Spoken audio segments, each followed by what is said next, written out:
This is Q Talk America. The following broadcast contains adult humor, language, and topics, along with partial nudity. Actual knowledge is used sparingly. The show is a result of a lost bet and a bad game of rock, paper, scissors. It's the show with Clayton McKee. And now, a man with a face for radio, Clayton McKee. Well, good evening, 701. It is, just a little after 7, like I said. 701, we are a little tardy. I got a little audio problem if you are watching us on the audio stream. Thank you for watching, listening. We're having a trifle bit of problem with our audio-only stream. We'll get that fixed momentarily. It's Tuesday night. You're in the studio. We call it Studio C with Clayton McKee. That is me. I'm here along with Katie June, Marnie Ryer. Al Perkins is in deep thought looking at an iPad. As it were. I'm just waiting for us to come up on here, and it's not yet. Well, it's not going to because the audio stream isn't going to. That's what clicks the audio stream for that. Oh. Yes, it's very important stuff. Oh, so we can't get to the chat room to tell people what's wrong. No, we can because you can just go to the chat. It's actually, if you type in qtalkamerica.com/chat _284729. Okay, wait. / So we can't get there. You from can't here. do it. You can't get there. Underscore. Yeah, _284729.html. Swear to God, I put a shortcut on my desktop so I could get there. You need the genius. And she's right there. Look at her. Look at Katie. And I'm in. And she's in. Katie June is in the chat room. Well, hello, room. Hello, everybody. I don't know who all is listening, but we'll figure that out in just a little while. Hi, everybody. Welcome. Hello. Hi, guys. Hi. We've got bottled water and some sort of a grape soda. Marnie has a tea, I'm going to assume, and some water. And Al has wine that came from a bottle with a screw-off cap. Yep. Oh. And it's my favorite, most too. I'm convenient. shocked that it came in a screw-off cap. I'm not. I've never. Don't know. I've ever seen you drink anything out of a bottle like that. It's crazy. It's new and trendy. I know, it's crazy. We're getting text somehow from Joseph, I'm sure. He's going to text me in just mere moments. Anywho, welcome to all of you listening, watching, at wherever the hell you happen to be. Thanks for joining us. We're here every week, Tuesday, 7 to 10, right here on Q Talk America. Thank you. Well, hi, guys. Anything new, exciting going on? Hey. Katie? Well, Start a new diet this week? Sober October. I like it. Yeah. Shit. I like it. Are you serious? I am serious. I'll join you. Yeah. After this. After this week. Later. No, after this one. Oh, I'll join you after this one. Really, truly. So I did it. Okay, so I did it last year, and by that I mean for about 3 days. So I made it till about October 3rd That's why I or 4th. agreed. Just so that you know, that's why. However, this year I'm really on the bandwagon. Okay. Because, I've just been having a lot of challenges. Hangovers. Those two.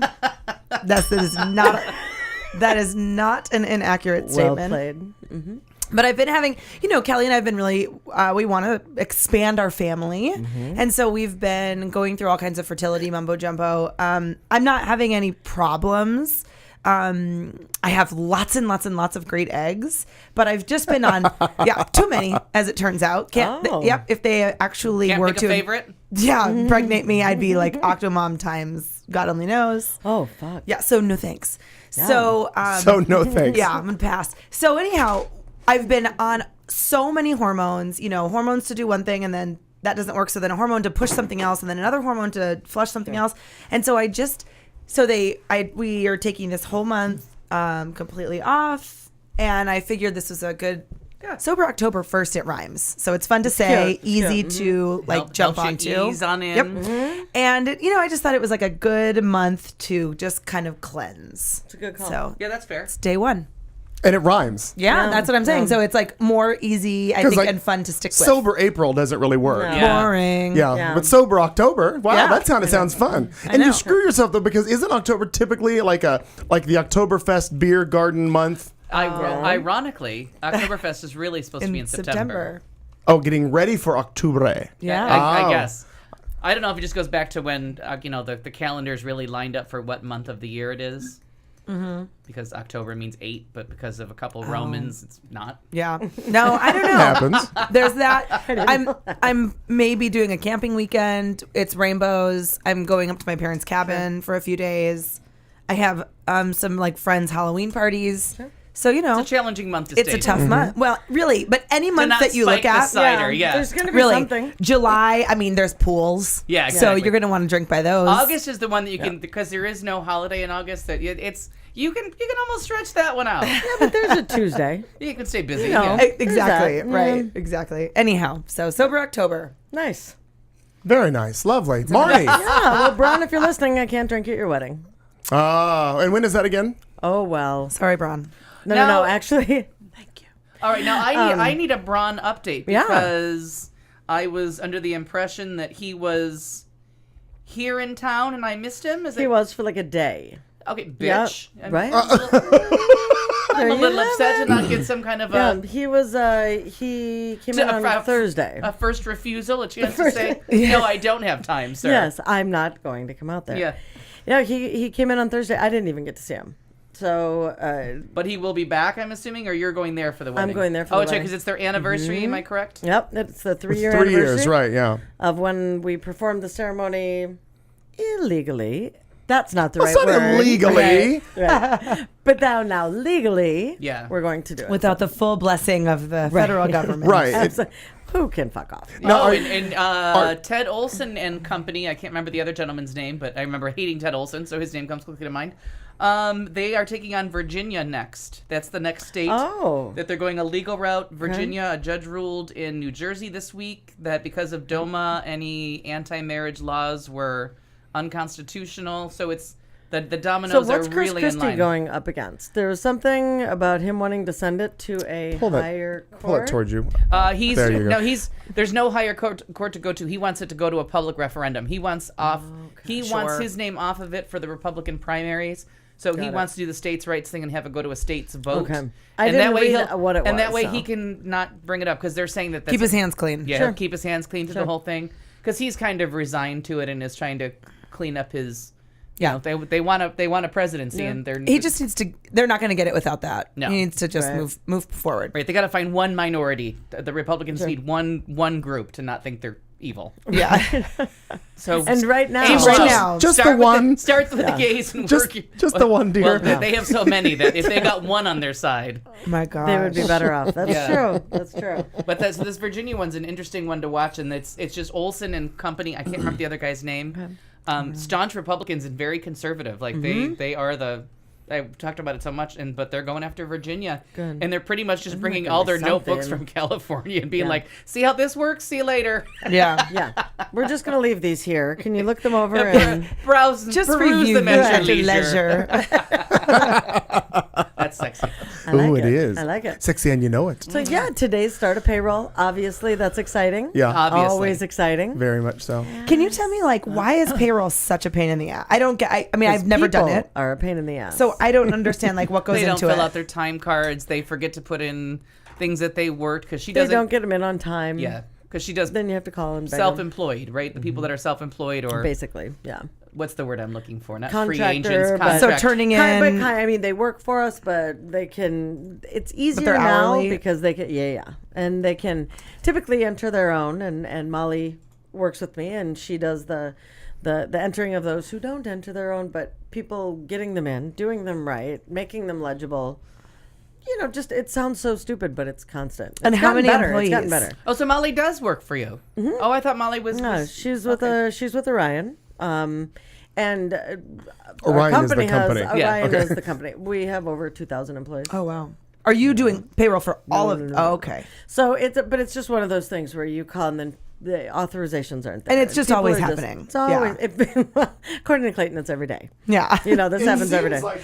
But it really seems, because I have had friends that have worked in accounts payable, receivable, whatever the one is that payable, I would imagine, and who equally are just like pissed off always about payroll. Like nobody, anyone that I know that's ever worked in that kind of an industry or in that capacity in their company, never happy. Yeah, and I Never just It happy. should be fairly I mean, simple. about this like it time just of should the be month. fairly simple, but it's just not. And I just turned in all my receipts for my trip to Philadelphia for my reimbursements, and I thought I had done this fabulous job of organized, made copies, put totals. Oh, I got the email yesterday. Every single thing is wrong. Oh, We need no. Itemize this, itemize that. Can't pay for this. I'm like, oh, just cut me a check for whatever Seriously, on there come up seems with a- fine. yeah. Yeah. Like, I actually did the same thing, and my I was going through something similar with my employer, and she kept emailing me and texting me, and she would be like, "Come on, seriously, it's time for your hours." When were you on a payroll? Well, I'm a contractor. Oh, okay. But because I know we discussed you don't have a job. So I work hourly, Right. but I'm paid through the company. Right. Gotcha.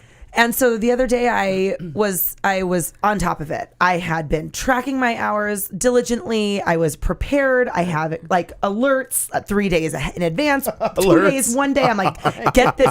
And fucking 30th or whatever day was on a goddamn Sunday. And so she needed it the day before. Yeah. So she's like, Katie, where's your time? Where's your hours? I'm like, oh my God.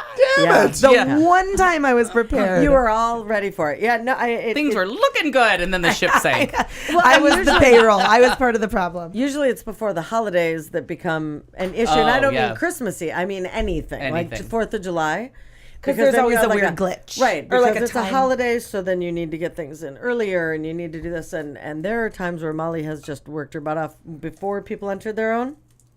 There's like a 24-hour turnaround. Like that you got it rather than like 3 or 4 days. And So how it is gets Molly? a I little miss her. crazy. Gets a little crazy. Good, I guess. I think she's doing well. Good, you guess. I like that. You never talked to her. Not. I mean, we email as far as work stuff, but we ran into each other at. Nope. I seem to see her on birthday party. Facebook more often than not. Yeah. You saw her at Stacy's my surprise party. Yeah, his birthday. No, she had already left. Oh, gotcha. She'd already left. I don't remember. We went. It was a good ran party. into each Yeah. other at like a Sweet Tomatoes or a whatever, just kind of a lunchy thing. Oh yes. You were on. You were yes. I had to teach, so I got there later. Right, you got the yes. Yes, I know. I do recall you arriving later, only because I knew you were teaching. Yes. Actually, I take it back. I didn't know. I just, when you walked in late, you're After. like, I had to teach. Yeah. Like, oh, God, of course. Exactly. Bingo. Exactly. I still haven't come to one of those classes, which I keep saying I'm going to come to. Well, it'll bore you silly, except for when I like try to wake people up. Oh. I'll 'Cause come. that's fun. Cattle prod. I'm a What do you really use good that? student. Actually, it's not. They don't usually fall asleep, but I love doing the inflection thing. Because you can do just about anything. You can do jumping jacks in the back of the classroom. I don't give a shit. I have ADHD. I don't give a shit. Do whatever you need to do. You fall asleep, I'm on you. Oh, wow. Like, yeah. I can't stand that shit. Like, what are you doing? I had an instructor like that, and he was like, before your head nods, get up and stand in the back, Do it. walk up and down the stairs, whatever you have to do to stay awake for this. He's like, but I will Murder you. There will be wrath if Yeah. you're asleep. Oh, and there were so many times where I would just go stand in the back, and I learned just in school and working and sleeping in my Sleeping car. with the eyes open. I learned to sleep with my eyes open, and I learned to sleep Yeah. standing up, Yeah. and I've done it. Absolutely. But Well, it is and when you're in the front of a room and people are either nodding off or I used to run one of the clubs on campus in college, and I made me Can't even imagine that. Oh, right that'd now. be awesome. so crazy Yeah. when people would be talking, and I'm like, wait a minute. Like this is an extracurricular that we're all here because we want to be here. Right. And like, I'm not standing up here lecturing at you. I'm just going over things that we need to do this month. Like, Sure. And allegedly, we all want to be here. and so what the fuck? It used to make me feel, I was like ready for murderous rage. Right. Well, again. I'll bring back to this conference I went to, and we did a teaching thing, and it seemed a little condescending and a little shitty at first, but the woman said it. But I got the tactic almost immediately. She's like, "We're all adult learners. We all paid to be here. We're all here for a specific reason, so we're going to act that way, and we're going to get through this." And I was like, "Oh, she just told us all to shut up and pay attention." But really, Sure. But it worked, and everybody was like, "All right, then we'll take notes." And snaps for you. Doesn't, and I it think doesn't stop me from writing nasty notes about the person Sure. sitting across from me. Sure. But I'm not talking. Yes, good. But the thing is that I like that tactic because you're basically saying, and we're just all adults. So Yeah. like, if you need to go to the bathroom, go to the bathroom. Yeah. And if you need this, I'm going to treat you like an adult. Yeah. So therefore, let's act like it a little bit. I like that too. That we paid to be here. So Yeah. If I want to That's sleep, right. I'll sleep. That's right. But I always loved that. My teachers, when I was in school, 'cause I never talked in school. I don't know why you would think that. Stop it. But, and I never fell asleep. And that's usually probably why I get pissed when I'm teaching. Because like, I'll teach tomorrow night and I'm going to be tired. So I think, motherfucker, wake up. If I'm here yeah, and if I'm tired. Right. Wake up. Because if I fall asleep, something's going to go wrong It's during going to go this. horribly wrong. But when I'm standing at the inflection, that's what I found the most useful when I was in school, where a teacher would, la la la, and they're all just doing that. And then I went to the store. Whoa, hello. Something important must have happened. They just Son of a shouted at bitch, me. What just happened? And you would shoot up and be like, I've been awake for hours. I'm certain of it. Funny you should notice. Am I sitting at attention? Fine. But so that's what I use, and all of a sudden, everybody else all knows what's happening. Oh, yeah. Yeah. And they're Those just who are not chuckling. sleeping. Right. Right. So And then they they just do that chuckle. thing where when you're in school and after lunch and you go and you have lunch and you get back into an air-conditioned classroom and I am sorry. Good night. Just give me a hammock because that is the It's recipe. hard. Right. Yeah. Because I can't like lay down at home and just turn off my mind and take a nap. But if you put me in front of you and you decide to tell me a story about the Done. endocrine system, woo, I am sleeping. Right, You'll right. never find a sounder Sure. sleeper. Sure. Best napper. Award-winning. Get an award. Award-winning I love best it. best Here's darn how napper. you said before the show started, good, you wish you could nap. You just need to go back to class, Exactly. sneak That's a in good with a point. blanket and pillow Just after Yeah. lunch. to the back of the Slip the classroom. teacher a note that says, "I didn't pay shit to be in here, but I need sleep." Or get somebody to you're gonna stop by help. your house and just tell you a story. you- I'll read out of your medical books. And that's what I do all the time. Like when like Harrison and I'll hang out together, and I don't want to go to bed. I just want to like stay on the couch and talk until I fall asleep, and then I'm comfortable. If I fell asleep there, guess what? I'm happy. Yeah. Not and then moving. and Tim would drive me crazy because Tim was the worst. He would always be Wake up and go to Wake bed? up and go to bed. Oh. Fuck you! I fell asleep. Exactly. Why would you kill that? Because now that I And go into the, I'm wide awake. You killed it, and I'm Absolutely. like, Tim's known me since I was 10 years old, and he He was still does it. the worst criminal. But that's what so many people think that's what you kind of Oh, maternally. I'm sure or you want to go to paternally bed. that. No. You need to sleep in your bed. You'll get better sleep.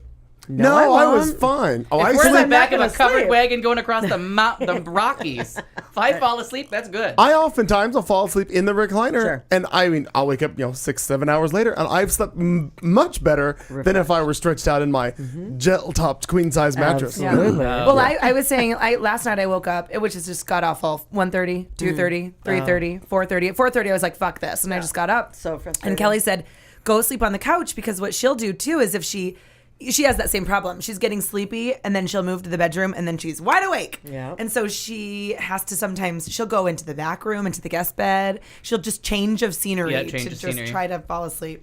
It's called sleep hygiene. Oh. No, is that really? Yeah, sleep hygiene. I did not realize. That the art of sleep. You have to fix your sleep hygiene. I call it And they usually have environmental manipulation. 20. myself. I think it's like 20. If you don't fall asleep within 20 to 30 minutes, you have to get up. change location. Oh, I hadn't Yeah. heard that. I didn't realize there was a And number to it. You Start should and- never have a TV in your bedroom. They say. Oh, Lights I need don't. to. I don't agree with that TV. I don't thing. either. All I can tell you is that I had a TV forever in the room, and when like the sleep timer would be on, and I'd be in the show. Then boom. And I'm like, son of a bitch, where's the thing? Because it's right at the end. Right. Every time Yeah. I was right Right. at the You just end. missed the one Shit. second. And then you find the remote and you turn it back on. You're like, well, I'll be goddamned. So now I'm wide awake again. Now I need to watch the next shows. But the TV being in there, I would stay up. And I found that even books, people would say, just read a book and it'll put you right to sleep. No, it won't, because that- now I have to read the that whole works book. for me every That time. works. That works Oh, for me then you went- Then beautifully. I'm like, oh, I'll do one more chapter. Just one more chapter. That works one more chapter. beautifully to me until it turns into like a page turner. Right. Like that Gone Girl. That Yeah. I was. There was no. I would have got up and brewed a pot of coffee if there was a chance, because that book got Okay. so fucking good in the last 50 Okay. pages. Okay. So, but if it's just a book like the book I'm reading now, 10 minutes in, I'm like, whatever. Well, I've had insomnia forever, and so I decided to just start. I was like, I can't read the book because I'll read the whole book, and now it's 5:30 in the morning anyway. Or watch TV because then I'm watching reruns of The Twilight Zone. Yeah. Are you kidding me? What's happening? Martha. Um, Martha. And in The Twilight Zone. But then I started getting like People magazine or just something simple because you're not invested in it. You Right. just read little snippets. And then if I started, who cares? good. Right. Then you go That's to the a next good story. idea. So. I've always found that if I have news on, because like CNN, they repeat everything every 27 minutes. So I put on a really low volume, and then I will just sleep because it just for some reason just keeps my mind on something other than whatever I'm trying to think of. Yeah, I do that. I do that. I keep this on some kind of talk thing, whether I'll find old YouTube videos of like 30 to 40 minute. Usually it's newscasts. I pick a news event that and everybody has put them on YouTube for some reason, and I'll put the newscast on next to me because I already know how the news story ends.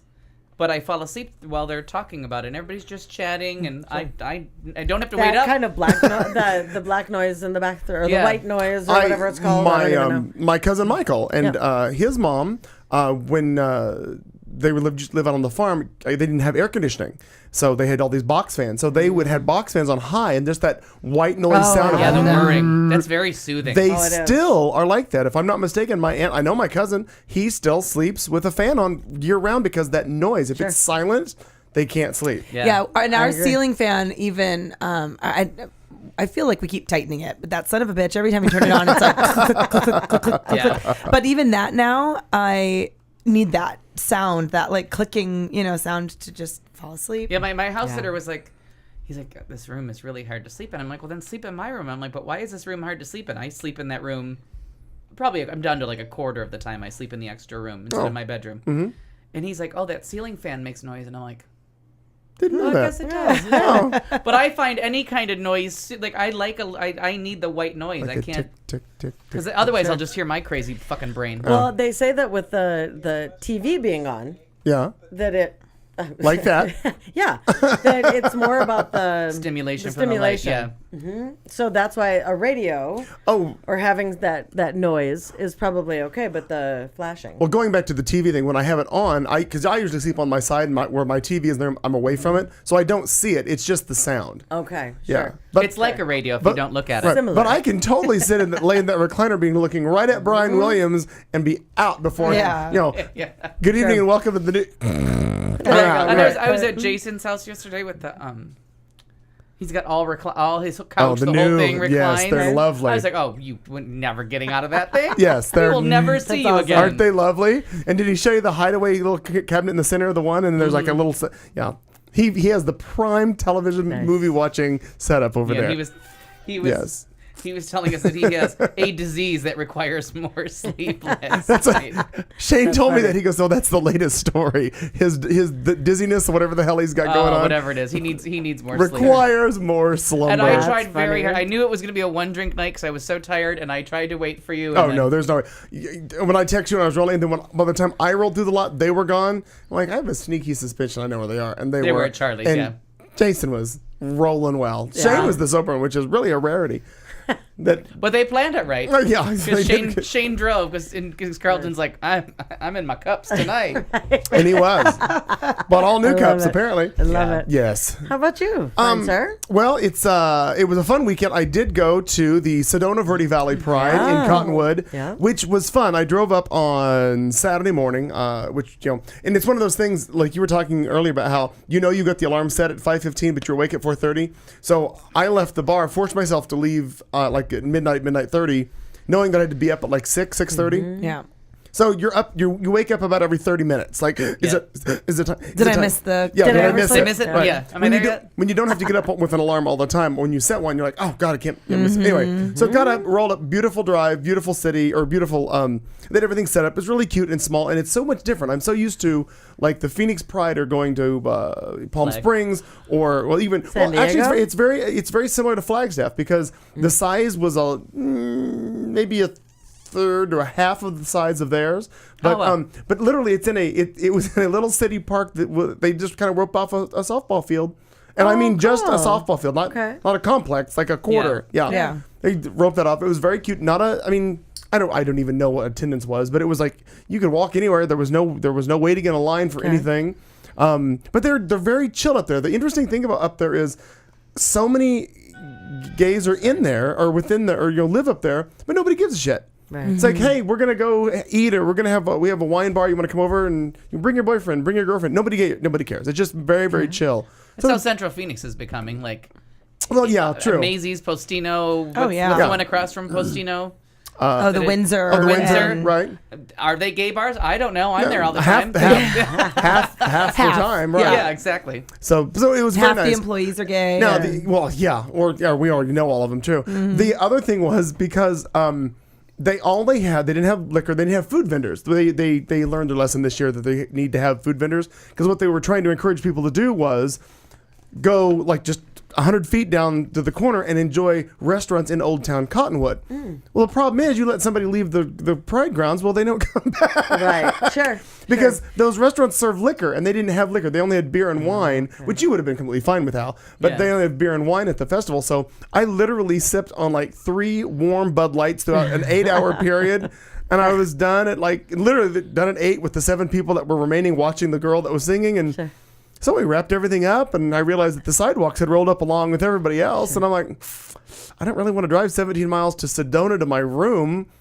I'm sober and awake. I'm going home. So I was back here by 10:30. Oh, that's funny. In bed by midnight, but I didn't tell anybody I came home. Yeah, smart. So nobody texted Isn't me. that so Nobody nice? called me. Nobody texted me. Nothing. So that was an feels enjoyable very night nice. and day. So Good. that was a good time. It's it was just good. so And nice to get up there, and How you was know, the it's not weather? like you have really. I am not often finding reasons, and you know, when life gets busy, it's just nice to have a reason to go there and enjoy that beautiful, beautiful, beautiful Sedona. Yeah, And I'm already booked for next year, so we might maybe if we have more time to plan it, we could all roll up because literally it's a day trip. You don't have to stay overnight. We can just we could all roll up. Oh, and I have to when I go up there because we learned it at Flagstaff. Like when I get up this, and somebody told me it's because of the lack of oxygen at those altitudes with my Those asthma levels. that I'm literally oxygen starved, and that's why because I'm like constantly yawning and like leaning against trees, like I could just lay down. Still sleeping, standing And up. I honestly, it took me the longest time. Finally, I told my doctor, I'm like,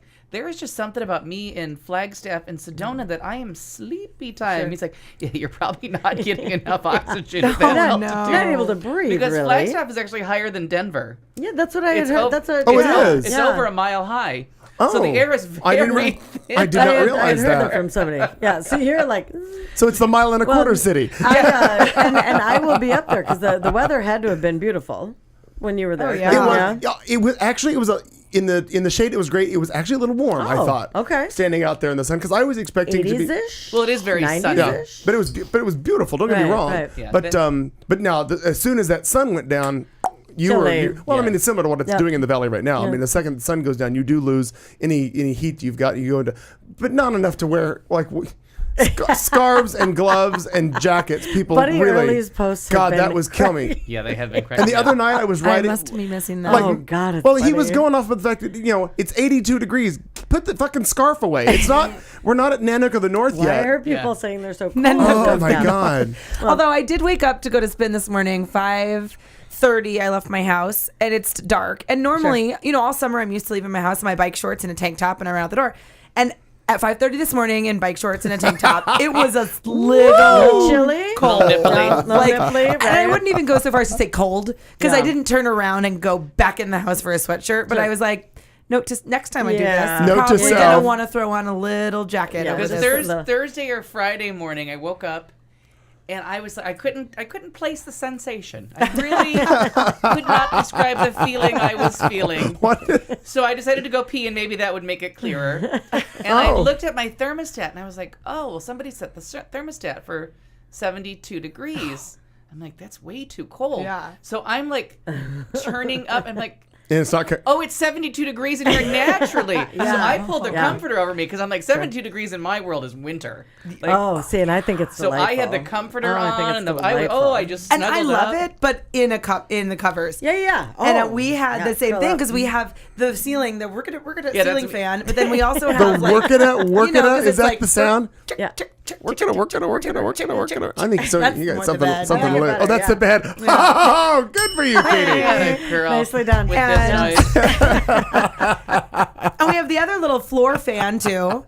Anyway, I love being in the mornings lately when I've been like, Because this was like 72 degrees with the ceiling fan on hurricane. Yes. Oh, And that's good. My down comforter is, and it sits on the floor all summer, all neglected. So to actually pull it up over me and it's happy. Well, I don't know if any of you saw on the Facebook, like you're on the Facebook there.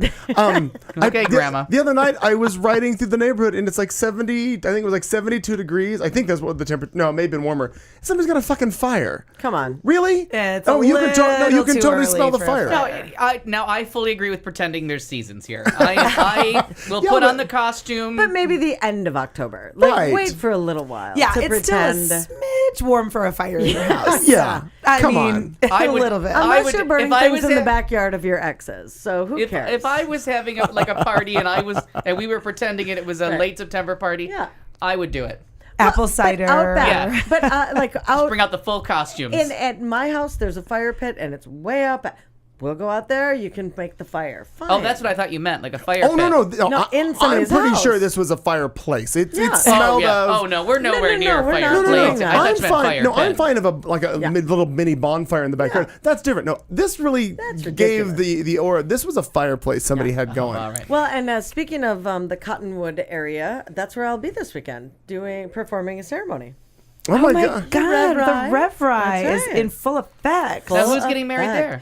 Our friends Maggie and Shauna are having a ceremony up there for all their friends in Arizona, and then they will be flying. Not we. They will be flying to Massachusetts to have it legally performed, and that's where Maggie's from. So all of her other family will be there. Now- This is very exciting. And along the lines of what you were just talking about, the unions that are permitted up there, I did have the pleasure while I was there.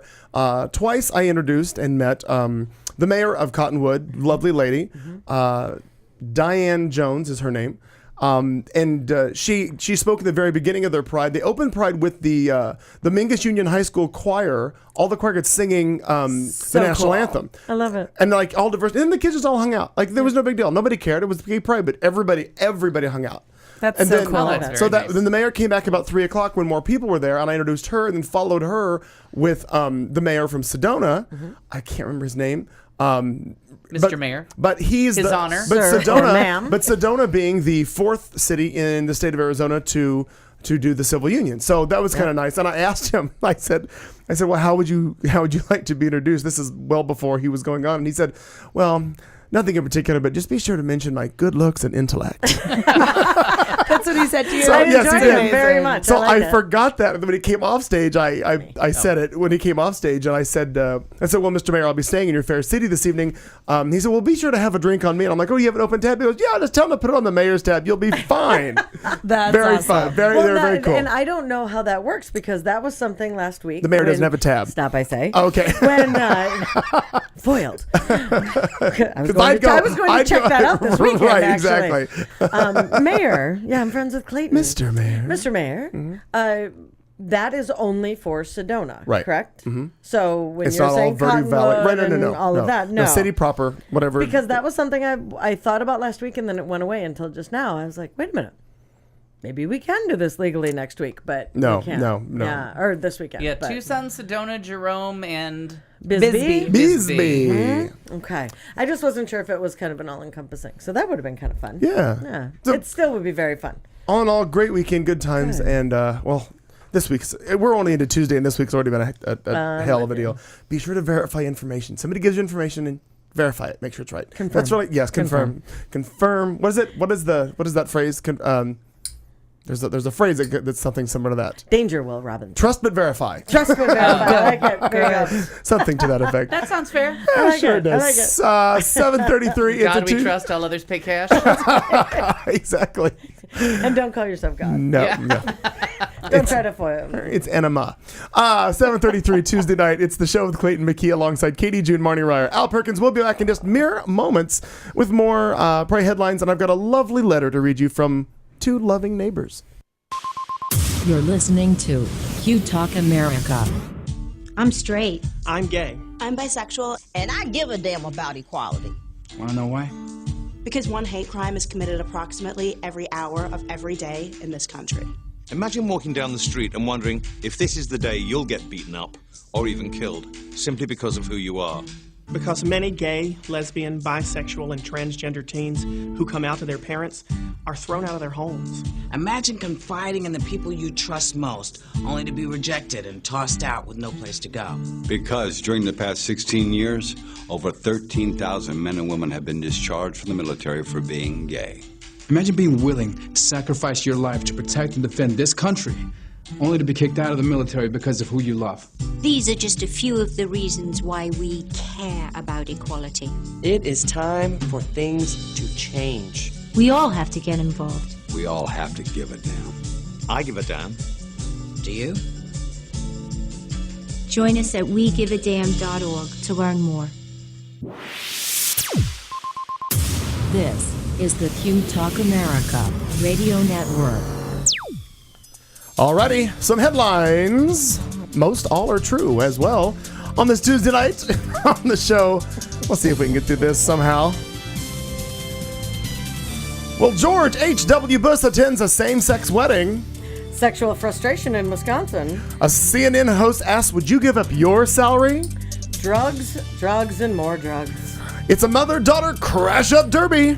Who has the biggest need for condom size? A senior citizen takes a beating inside a McDonald's. Michelle Bachmann, subsidized health and crack cocaine. And a letter from a friendly neighbor. These and more hilarity just coming up moments from now. Hilarity. Hilarity, as it We're were. going to even try to do it now. Not even moments from now. We'll do it now. Well, we're going to start out in our favorite place. Where is it? Florida. Well, it looks like this dude apparently flipped his burger at a fast food restaurant. Herbert Berganza, 20 years old, allegedly started yelling obscenities and banging on the counter at a McDonald's in Orlando. This according to deputies talking to ABC News affiliate WFTV. Berganza then reportedly packed a whopper of a punch and delivered it to a 69-year-old man and even followed him into the restroom where he repeatedly pounded the senior citizen over and over. All because he was mad that someone stole his money. At least that's what he later told a judge according to the report. He was charged with aggravated battery with great bodily harm to a person over 65 years of age. Oh my gosh. Gotta have that McDonald's. So did you think the old guy stole your change? I don't know what the hell that was. I mean, wow. Well, you think the Whopper was from from Burger King, right? But the writer of the story was really just playing on. Cute. Yeah. I like it. It was very good. Go ahead. Very smart. Very smart. Well, there's some sexual frustration in Wisconsin. No. Weird. Right? I mean, we've talked about the whole humping the couch thing, fucker, remember? yeah. That was so strange. There's a lot of stuff like that, but there's a 52-year-old gal, and God bless Terry Boyd, because she's super pretty. Aww. We can go ahead and pass that around. She's pretty. She's pretty as a picture. She's a looker. Well, that is a picture. Well, it is a picture. And that's I remember all. the first time I did math. No, that's the next story. She's nice. She's a pretty gal. She's nice. She faces some different criminal charges. I think she does her own hair. Really? Well, does your dress have to go over your head? the worst thing that she probably could have been arrested for is being the worst roommate. Apparently, she would barricade two men, one being her roommate, in her home and wouldn't let them out unless they had sex with her. Atta girl. Really? Is that a sexual position? Get it how you barricade? can. Well, that was until the cops showed Have you up. seen her picture? Yeah, no. How else is she getting it? But seriously, come on. Anyway, the guys were like, oh, poor son of a bitch. So they didn't want to press charges against her. Did they do it? She wasn't even arrested. No, they didn't have sex with her. They apparently got out of it. And, They chewed their own arms off. To stop. Because you've seen the picture. Dialed 911 with their nose. She later on had to go to the hospital because she complained that the police, when they came, had roughed her up a little bit. Sure. Right? Well, of course, she needed some kind of. Police may do. She needed some kind. She's probably like, I need someone to check me vaginally. Probably. Stat. She. Right. Somebody get up in there. I'd like to put that same request out. Did you just say somebody get up in there?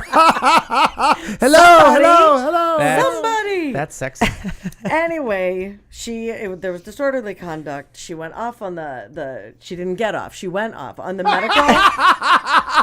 She's still waiting for that. Have you seen her picture? Can she take out her teeth? What's left of them? We're not sure. Not sure. Too late. Already out. Oh, poor thing. Too late. Poor gal. Poor thing. Anyway, so she apparently became combative with the medical personnel. So the boys didn't have her arrested, but she got herself arrested anyway. Good for her. Well played. Good to have a goal. Well played. Now, about 2 weeks later, she apparently barricaded her roommate in a bedroom and refused to let him out again. Good. A sex again? Yes. Good. For that purpose. Now, maybe the roommate needs to be like, move. Try not to get between. Try not to get in between the assailant and the exit. Now, Exactly. why in the world? So anyway, they had to force the police came again, had to force their way in, and Boyd faced an additional false imprisonment charge on top of the beating up the medical personnel.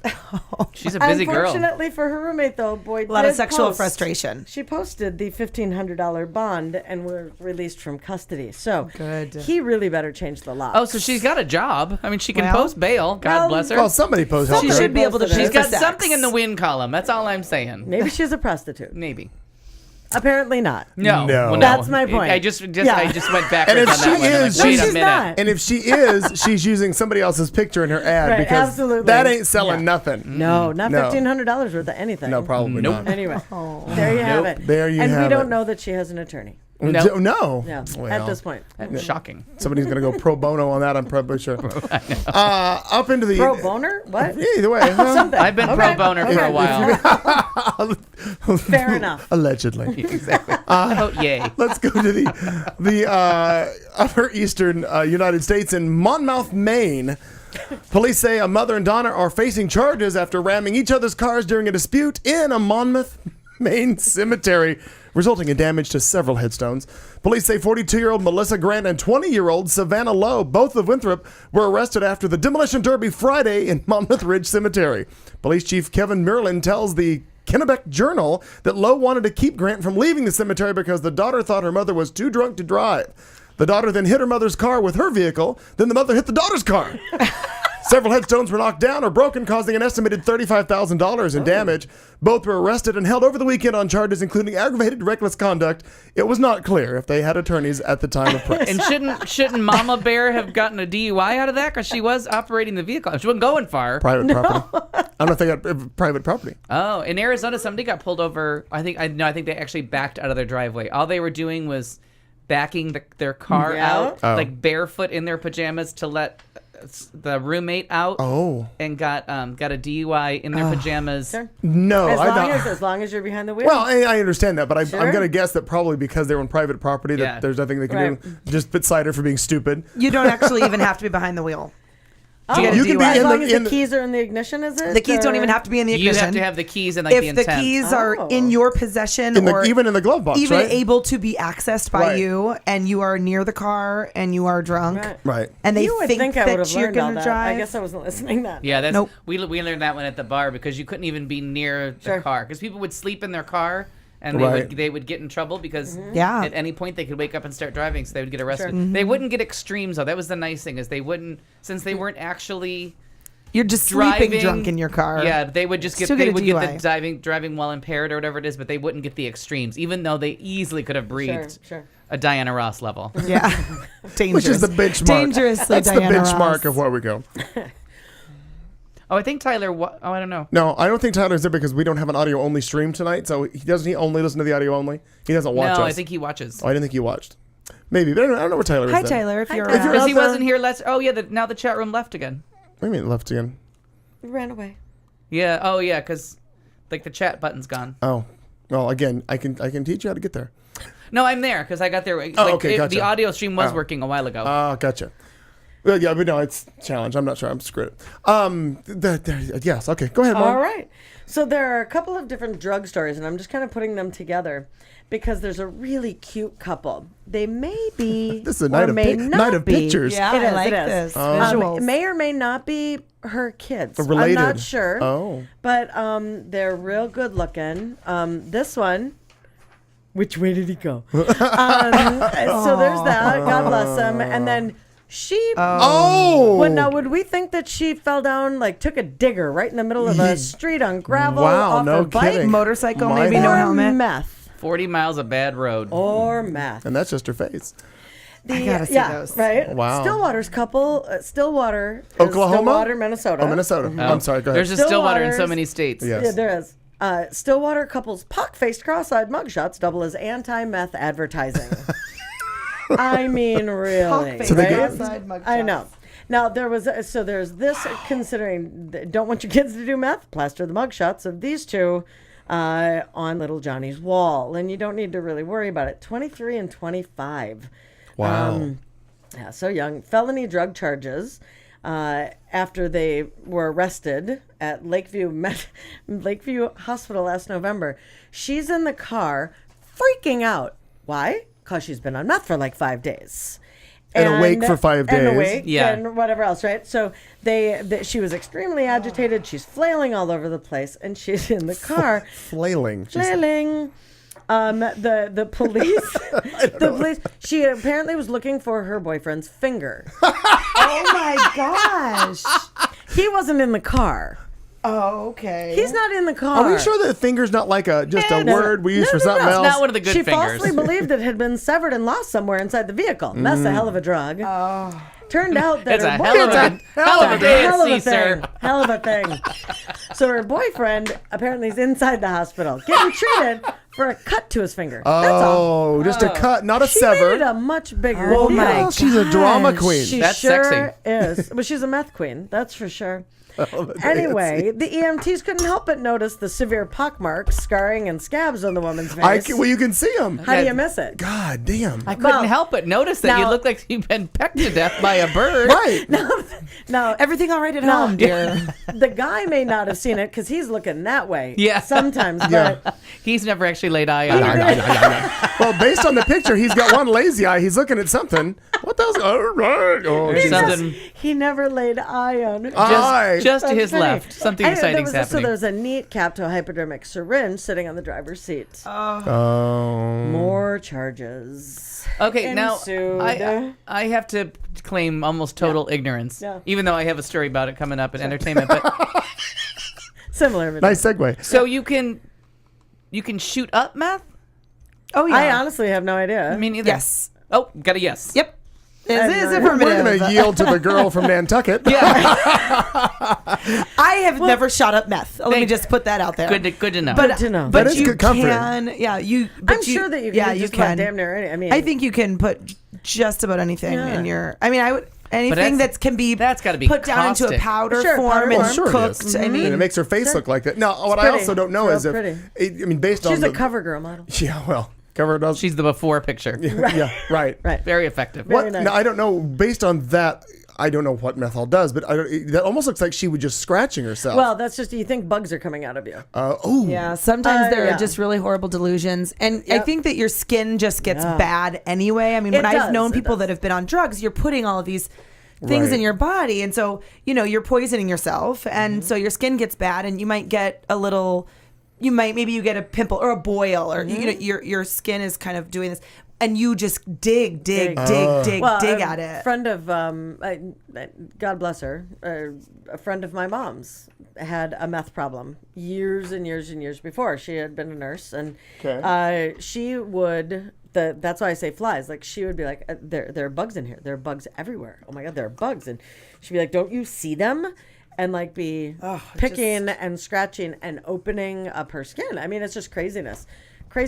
But I didn't know if any of you had heard of this. Something, and I'm going to mispronounce the shit out of this. It's European. I got this. I've been looking at photos all week. Crocodile. Well, it's crocodile. Oh, it is crocodile. Well, okay, I wondered. And in Russia, it's crocodile. Okay. But it's crocodile because it makes you look like you have crocodile skin. Got it. Okay, that's what. Have you heard of it? I just heard there was 2 cases in Arizona that Yeah. 2 people have already gotten it, and Worst drug in Arizona, it says. The first reported cases of people using it in the country was here, apparently. And excuse me, it's the moonshine version of heroin. Yeah. Is what they call it. Oh, I've been watching YouTube videos all week. I've been like obsessed. Because I saw this. That's what led, and then that thing came up, and I saw her face. I thought it was the same thing. 2 Russian brothers were actually positively fried from using this stuff for a year. So it only takes like very I think short they say period of within time. if you use regularly for 2 to 3 years, you will die because you'll lose all of your skin and your muscle and your bone, and your body just it is disintegrates. your largest organ and your best defense against infection is the skin. So unreal. And if I hadn't heard of can, it. because I know you have some here, but I know that so my cousin actually was telling me a little bit about that it actually was initially manufactured by scientists in the United States and I can't remember for what purpose, but there was initially when they were doing this, there was supposed to be a potentially positive outcome making this kind of drug, and I don't know what for. Sure. But it got in the wrong, it got in the wrong people's hands. They realized that this was no good. Or we sent it to Russia. Or we sent it to Russia. So what happens? Like all bad gifts, they returned it. Yeah. So if you have like a handful, because I don't know the measurements of drugs, but what I know is that if you have this much, a handful of heroin, okay, costs $100. And it's more difficult to come by because you don't have all of the ingredients. It's harder to make heroin, apparently. This much, Poppy, right? Same amount, Flowers, yeah. Same amount of this crocodile is $10 to make, and you make it in your kitchen using things like ethyl alcohol, so meth, gasoline, Wow. which I can't imagine being in the throes so deeply in the throes. Antifreeze is what's in meth of a drug addiction that I'm going to put inject gas for my car. And then they literally go to the gas station and get it from the pump and bring it home. What are they going to do now? Say you can't buy gasoline? Yeah, because they do that with the cold medicine. That's another thing that's in it. The codeine is another big piece of it. So you bring it home, and what they said is that. But she means the epinephrine, the pseudoepinephrine. Oh yeah, that's the meth. That's the meth because this is more like a heroin drug. This isn't they that mix like, that with antifreeze. Oh right, you're right, and rat poison, all kinds of crazy shit. So this in for a penny, in for a pound. I like to say. And here's the thing about this drug too. I have some more. Apparently this drug only lasts, the high lasts for 90 minutes, 60 to 90 minutes, where heroin, it will last all day. So you're injecting more and more and more and more of this. And because you're so fucking drugged out, you don't realize how cost effective it would be just to do heroin. It eats your body from the inside out. And have you seen these photos? I won't even look it's terrifying. until one rolls through and I have to look at it. I just don't want to. Terrifying. Because it makes your skin look like crocodile skin, like it's scaly and. So on some people, that's what I thought you were going to show, because some people look like that. But there are people, and this is not a joke, there are documented cases, their flesh is literally falling off. There was a woman in a hospital, her arm bones are exposed. It's nothing but bone, nothing but just bone. Everything's eaten away. There was a video of someone getting his leg. He went into like some hack doctor and they sawed his leg off. His leg was gone from below the knee. So they were just sawing away at the bone. And people who are emaciated, just sick with this disease and addiction, whose extremities are this big, like tree trunks, because they're so infected. Wow. And their skin it's like leprosy. Your skin is just sloughing off of your body. And the shame is that it'll be in Apache Junction by the end of the week. Right. Well, and the shame is that people are what you're like when you're saying I can't fathom chasing that high. That people are like, oh, and they hear about it. The person I was talking about with meth, the flies and everything else, she couldn't watch commercials for Advil. Like new commercials that would come out for a pain medication, like Advil or ibuprofen kind of thing. I wonder what that does for you. I wonder how that pills, the creamers, amaretto creamer, anything drugs or alcohol. Like, I bet that's like. People go after that. Yeah. I mean, it's such a looking craving. for something as similar as possible. It was on Facebook. A friend of mine who's a recovering addict, who lives out of state now, but he said, there were some people kind of talking and saying, how could you ever, thank God that these videos are getting out now in hopes of deterring young people from saying that might be cool, because you see what it does to you. It will do this to your body. But then there's posters of meth people all over the place, and then you see them on the street. And this friend of mine, this recovering addict, said, I would have done it. He said, if I was doing drugs, if I was still doing drugs and this came through my neighborhood, I'd try it. Because they want to know what the high is. And I'd get hooked. Well, think about bath salts. Yeah, I got $10 today. Yeah. Think about bath salts. Users, the documented cases, users included a naked guy who threw himself against concrete walls, a man who destroyed his family's house, a man who believed an automobile raped his daughter, a man who thought little Mexicans, I thought of Clayton here, thought little Mexicans were knocking on his eyeballs. Racist. A man knocking on my eyeballs. Apparently, a man who made out with a steering wheel, a man who fought imaginary bugs in a coffee shop, and more. I mean, but it's like, are you kidding? And it's almost impossible to live in Arizona and not know of a tale, which I did not know of a meth head doing something absolutely insane, like a meth head putting a baby in a freezer. Oh, yeah. I had not heard of that. Oh, yeah, it was because the floor was so filthy. I do recall that one. We did that story I think on we here. did. I don't remember. I don't remember The doing that floor story. was so. I already read it. So, but yeah, the I floor. remember reading that, but I don't remember I'm doing pretty the sure story. we talked The about it floor on was here. so filthy. We may have. That it was better to and put the baby in the there freezer. were cockroaches everywhere that he thought it was safer for the baby. Yeah, because we had the pictures. Yes, Yeah. because you had the pictures. Of I remember looking up video. Yeah, there was pictures of the kitchen. No, we did that on here. Oh, jeez. That's We do a lot We of are things just on light this. and uplifting, happy as Larry. But if you want to, and because of I'm pot smoker. Hi, my name is Al. But I'm not familiar with the other ones, and I just if I think somebody's a little tweaky, I walk away. I just have no real interest in knowing you. So I saw this movie called Bug, and it's Tracy Letts, playwright, Tony winner from last year as an actor. He wrote this movie Bug with Ashley Judd and Michael Shannon about the couple in the hotel room. And I thought it was a movie about bugs. Like, I watched the whole thing, and I did not understand that they were just meth heads in the room, and it's like escalating paranoia and very, very graphic. And it was an excellent, I think it's one of her best movies. Just such a real, honest performance of, and I just thought it was about mental illness or paranoia, or I had no idea what they were doing. And it was a story about meth addicts and just getting into that cycle until you eventually just tear your skin off. Well, is that so? Leaving Las Vegas, I thought I was watching meth. a lovely movie about bugs. I did not understand. Somebody had to explain it to me. Bug's Life is totally different. Sure, yeah, Yes. it is. That was an ant. Yeah. Whew, well, shifting. How long ago was that? 2006. Okay. Yeah. Just looked it up. Sorry, dear. That's all right. Shifting huge gears. Former President George H.W. Bush presents as a witness at a guest of. Blah, I just fucked up that whole line. Let's start over again. Former President George H.W. Bush's presence as a witness and a guest at the marriage of two women in Maine last weekend is being treated by some as his quiet endorsement of same-sex marriage. For the record, the Associated Press writes that Bush spokesman Jim McGrath says that only the former president and his wife Barbara Bush attend the marriage of friends Bonnie Clement and Helen, I'm going to screw this up, Thorgelson, as private citizens and not representatives of the office of the President of the United States.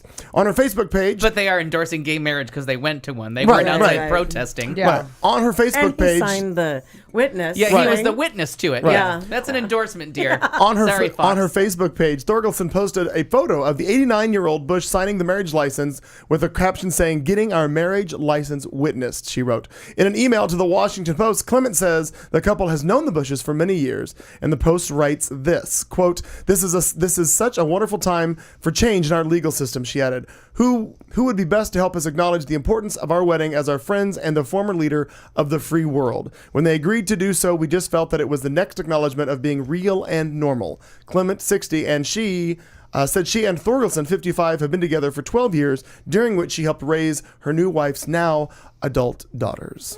The AP also reminds us that Bush was in the White House when gay marriage... Bush was in the White House when gay marriage wasn't as big of a political issue as it is today, and one of his sons, being dumbass, former George W. Bush, opposed same-sex marriage in 2004, announced his support for a proposed constitutional amendment to outlaw it. But George's wife, Laura, and their daughters, Barbara, support gay marriage, as does George W. Bush's former vice president, Dick Cheney, who, in lieu of shooting somebody, what did it? They had all a knew a daughter. gay person. Yeah. Right. How does that change? Because you meet a gay person And you think, realize, I'm being shitty. You admit that you've met a gay person. But George H.W. still against it, right? No, he's George H.W. I'm sorry, George W. Yeah. W. He's still against it. He's painting his feet in a bathtub now. Like, he has gone full on tard. Full on. Oh, Dub. I mean that in W. something Nicest. about Mary. Now, what's the movie? Not Something About Mary.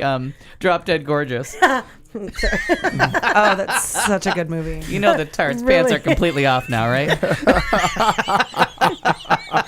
I know who the winner is. I know. Gong. I know. Good Lord. Are we on cops? Are we on cops? Documentarians are not allowed to interfere with the subjects in any way. Oh, for the love. Well, we've made it through hour one. We still have a few more headlines to go through, including... When he runs into the window. Also coming up, Al's going to give us our drinking word. We've also got entertainment, some sports coming up, and then just lighthearted chatter for the rest of the time. We've got 2 hours to go. You're in Studio C with the show on Q Talk America. I'm Clayton here along with Katie, Marnie, and Al. We'll be back moments from now right here on this internet station. Stay with us.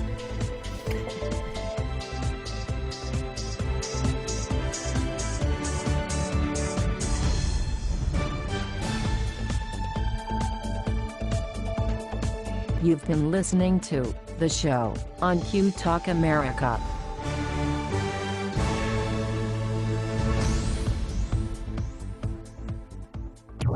This is Q Talk America. The following broadcast contains adult humor, language, and topics, along with partial nudity. Actual knowledge is used sparingly. The show is a result of a lost bet and a bad game of rock, paper, scissors. It's The Show with Clayton McKee.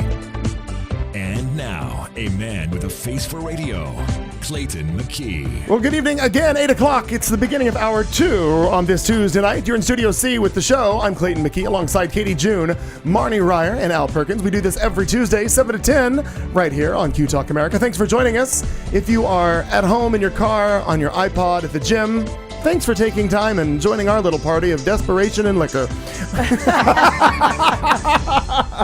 True story. Something like that.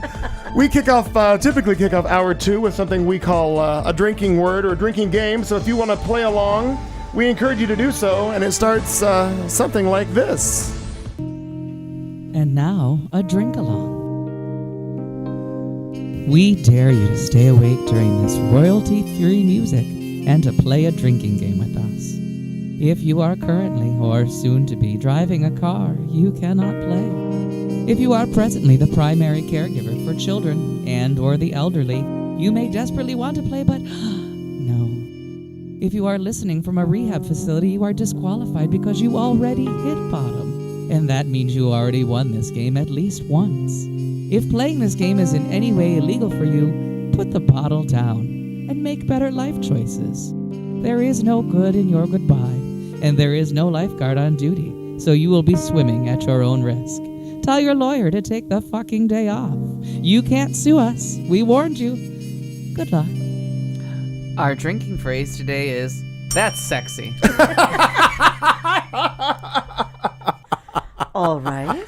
Okay. And I also like it sarcastically, too. Well, that's sexy. Yeah, okay. Now, does this have an origin somewhere? Where's Yesterday, Carlton decided... We went out as homeless people last night. Was our costume Halloween du jour. early. Yeah. Right. And we really put That's sexy. almost no effort into our appearance last night. Barely shaved, clothes may have been washed, and we wandered. Allegedly washed. We wandered into Stacy's for karaoke, and I could not have cared less what was going on around me. And something came on, and Carlton started doing this horrible dance, like Elaine from Seinfeld. Yeah, and I was like, whoa, that's sexy. That's sexy. I almost spit that out.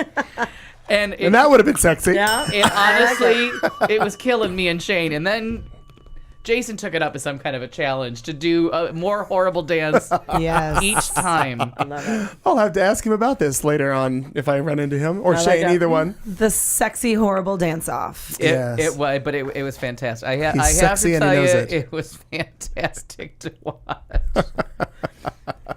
So Sexy. Yes. I think we should discuss penis size. Yes. That's sexy. Well, I'm not sure, depending on how long this conversation is. Exactly. Oh, that's really more about the girth. Well, that's true. I won't take Not the size of the ship, my ass. No, exactly. It won't be long. Only people with small dicks tell you that. Yeah. That means they got themselves a little hovercraft. Yeah. Condomania. Oh, is that a store at the mall? Condomania began marketing They Fit condoms. They fit. 6 years ago. Okay. Called They Fit. They fit. Mm-hmm. It's sexy. Sexy. No kitty. No big kitty. That's my chunky chicky pat pat. Wow. Mom, kids been mean.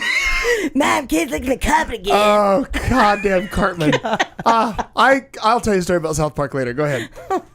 Wow. Well, there's a set of 76 varied sizes of condoms. 76? Oh, condoms. All right. Varied size. Well, there. Yeah. Okay, I was assuming there'd be more sizes of penis. You do the math. I remember 76 trombones, but that's totally different. I was told there would be no math today. So anyway, $100 worth of crack. This study $10 worth of heroin. It swelled to more than 27,000 men. Did it? Huh? That's sexy. Swell. Okay, got it. It's a whopper of a. I'd like to swell on 27,000 men. Well, see, the curve runs from Fuck a 3 car in my inches garage. to 10 inches. And there's a bell curve halfway between 5 and 6 inches. It's when they curve down. This is what I was waiting for. I knew that was that's sexy. That's what I was waiting for. Not sexy. The curve So now- down, you're like, oh. Broken down, Left turn? the list of most well-endowed citizens John Hamm. is topped by. This made me laugh. No, the city. Oh, who's How like? would they know? How Where do many? you- because there are 27,000 men that they have. Oh, so they're going by like what size condoms? You buy- Everybody's buying up a size. Which you guys don't know they fit condoms? Like tube size. There's like a whole sizing chart actually on their website. Shut up! Did you Google that? I sure did. You actually print I this love out. that. It's a whole thing. It's a whole thing. You printed out. That's awesome. I did not go that far. I think she's there right now. Now, number. Where do you thing Kelly think doesn't Phoenix listen. maybe fell in this? Where do you think? Where do you think the range is for Phoenix? 1 through 20. I've run into some happy things here, so I'll So get- okay, so I'll wait, put it so like wait, 8. so One wait, is so big. is one One is is- one our happiest, or That's 220 right. is our That's right. are the Asians? Yes. Okay, I just They prefer Intentional racism. Sexy. They prefer golf pencil because Very that's nice. sexy. That's sexy. I see you're packing a golf pencel. yeah, putt golf. Par for the course. Oh, I'm assuming your favorite phrase is it in? Are we doing anything? Yeah. Am I hurting you? No, dear, you're No. annoying me. exactly. So yes, one would be most endowed. Okay, one is the one. Okay, Yes. so where do we think Phoenix lies on this chart from 20 to 1? I say 8. What do you think, boys? 8? Yeah, I was gonna go probably somewhere in that 7-8 range. Yeah. Well, give yourself some credit because it goes at 5. Oh, That's right. Hey, Phoenix. Hey, well played. have New a- Orleans is number 1. Sure. Nolans. Liars. Washington, D.C. well, I'm thinking a couple different reasons More for that. liars. Oh, that's such a Oh, lie. that's such a lie. Washington, D.C. Washington, no D.C. way. Now, Politicians. Actually, no, if you're looking at the general population of Washington, D.C., it tends to be pretty ethnic. Yeah, I was just thinking that too. which is why I chose the number I did for Intentional Phoenix racism. because you got Intentional, they're all flooding in from down south of the border. Are they scratching your eyeballs? No, Okay. Tiny Mexican. Hold me San closer, Diego. tiny Mexican. Tony Danza. Oh, the bitches Oh, back. they love it. Sexy. When they She's sexy. love it when I sing to them. San Diego is number 3. New York Ooh, City, number really? 4. These are all tourist places. telling These you. means all the big dicks are coming swinging in Well, from somewhere else. And number 5 is Phoenix, and number 6 is Portland. So I don't know. So 6 is probably the first So one. wait, so who was number 1, or have we got to that yet? New New Orleans. Orleans. Oh, New Orleans is one. Oh, yeah. Oh, it's Cajun. No. Dallas Fort Worth is number 20, just to give you kind of an idea. But they got a lot of brothers down in New Orleans, so I'm wondering if that's the That's the why. curve. That's the curve That's right Oh, there. but That's right. Now- the Cajun. I don't know much about them. Yeah. dark. So look at this. This So- is the so you print this out. Okay, so for listeners at home, you print I this page expect out you all to do this for next week. to ensure that you have You don't the need to give us the proper results. printing size. You Can put your you? bank card here to make sure if your bank card fits here, then your paper is sized right. Shut up. Yeah, bank card here to Can be you sure. can you actually just send that to my printer right now? Send it to the wireless. yeah. Send it to the printer. Wireless Yeah. printer. Print a couple copies of that, and we need to go through this. Oh, we'll just That's go with one. fantastic. Yeah. See if you can just print it and see if the wireless printer comes Oh up. no, but I need one for my house so they can pick the right condom when they walk in. There you go. What do you have, like a them by punch the- bowl full well, you of could have assorted them by the flavors? door. Have them Yeah. by the door. Please take a penis chart. It's Yeah. right next to the hand soaps and lotions. Penis chart. and hand sanitizer. Because you better clean and lube that shit. You color coordinate the size. There you go. Take this penis chart Yeah. and come back. You feel like a here. green to me. Yeah. You seem like a green. Oh, it's the Lucky Charms. I just thought kind of interesting, and it gives you all 50 states. Yeah. What's the okay? Out of the 20 is the worst, right? Who's 20? There's a 20 was. Well, there's nothing going on in the Midwest. Look at Yeah. that. Nothing to know here. No. Oh, St. Louis was 10. That's encouraging. I feel like that's surprising. Like Midwest, like corn fed, like good. That's what I'm thinking, too. Corn fed, like The farm Huskers, boys. you know what I mean? Yeah. Yeah. Nice try. Thanks. Sexy. That's nice. Well, there's no. Well, this there doesn't are go to 20. cities, I the thought 15. I'm well-endowed sorry. citizens. So Boston's the worst on this map. And then how about your state? It talks about the results in descending order. With and New also Hampshire in being condescending first. order. That's the other one. New Hampshire's number 1 and Wyoming is dead last. Oh. They've shriveled. It's because it's cold in there. It is. Well, in the winter, Well, yes. There you have it. Oh my gosh. Now y'all know where to move. all my traveling. Katie June, we're fine. Yeah. Yeah, we're all set. We're We're okay. Phoenix. I was going to ask a question about another size, but I'm going to let that one go. I'm just going to let Go that ahead, one kind let it of. go. Yeah. No article on that yet. No, we'll be. I'll find it, we'll be but no fine article with on that Yeah, yet. there's that. Oh my heavens! Well, I have one more story, and I know this is going to bring some ire up in our old Al Perkins. So I had a little audio clip I was going to have him read. Al, how long are you going to be in the kitchen? Oh, just that long. Well, Monday, CNN host Ashley Banfield confronted 2 Republican representatives, and we all know how this turned out because as we sit here talking to you from Studio C, the federal government is in shutdown right now. But Representatives Marsha Blackburn, Republican from Tennessee, and Dana Rohrabacher, Republican from California, to see whether they themselves would be willing to forego a paycheck in the event of the government shutdown, something nearly every other federal employee would be forced to do. And well, what we have here, my friends, is a little audio clip of that interview, and let's see how that turned out for them. Just a moment. You are both paid $174,000 a year. That's your salary.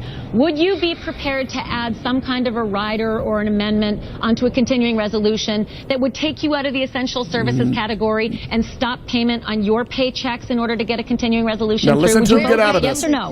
Yes or We're no? waiting to see Would you what they- both be we're waiting to see what prepared they to offer. stop your paychecks? We're waiting to see what they send back, and I hope that as you That are wasn't the running question. the countdown clock, that you're running the debt clock. I've That got wasn't 2 the question. grandsons. Their share of the national debt The hell is is now that? No. $53,000 I'm sorry. each. I asked a really You know? specific question. I We're wanted a yes or waiting- no question. There are a lot of And I'm government giving you the workers that are answer. going to Let's stop see what they're receiving gonna their do. paychecks, and there are a lot of military service we members who are should- serving look- overseas who might stop being paid, Yeah, let me- and there let me are be- veterans let me- whose benefits let me to be let me affected. answer your question. Would you Let me be answer your prepared to question take a specific- cut let me and answer lose your question paycheck as specifically. well? Let me answer your question. It's a yes or no specifically. question. They just were all the way, just skirting it right, left, right. They don't want to give them $174,000. Right. No, so just let everybody else get fucked, which I heard today, like even out at Luke Air Force Base here, I want to say there were 400 people that were given furlough notices today. Sure. Oddly, on Google right now, the Google Doodle is about the, I believe, 125th year anniversary Of Yosemite. of the Yosemite National Park. Closed. Right.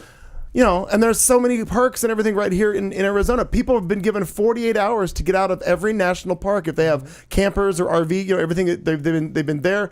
People have planned vacations for God knows how long. Yeah, the and they're there. Republicans don't care about No, these no, things. you're right. No, I understand they don't. I'm just saying, you know, if you're wondering. If you're wondering who's really looking out for themselves, it's them, clearly. Yeah, it really is.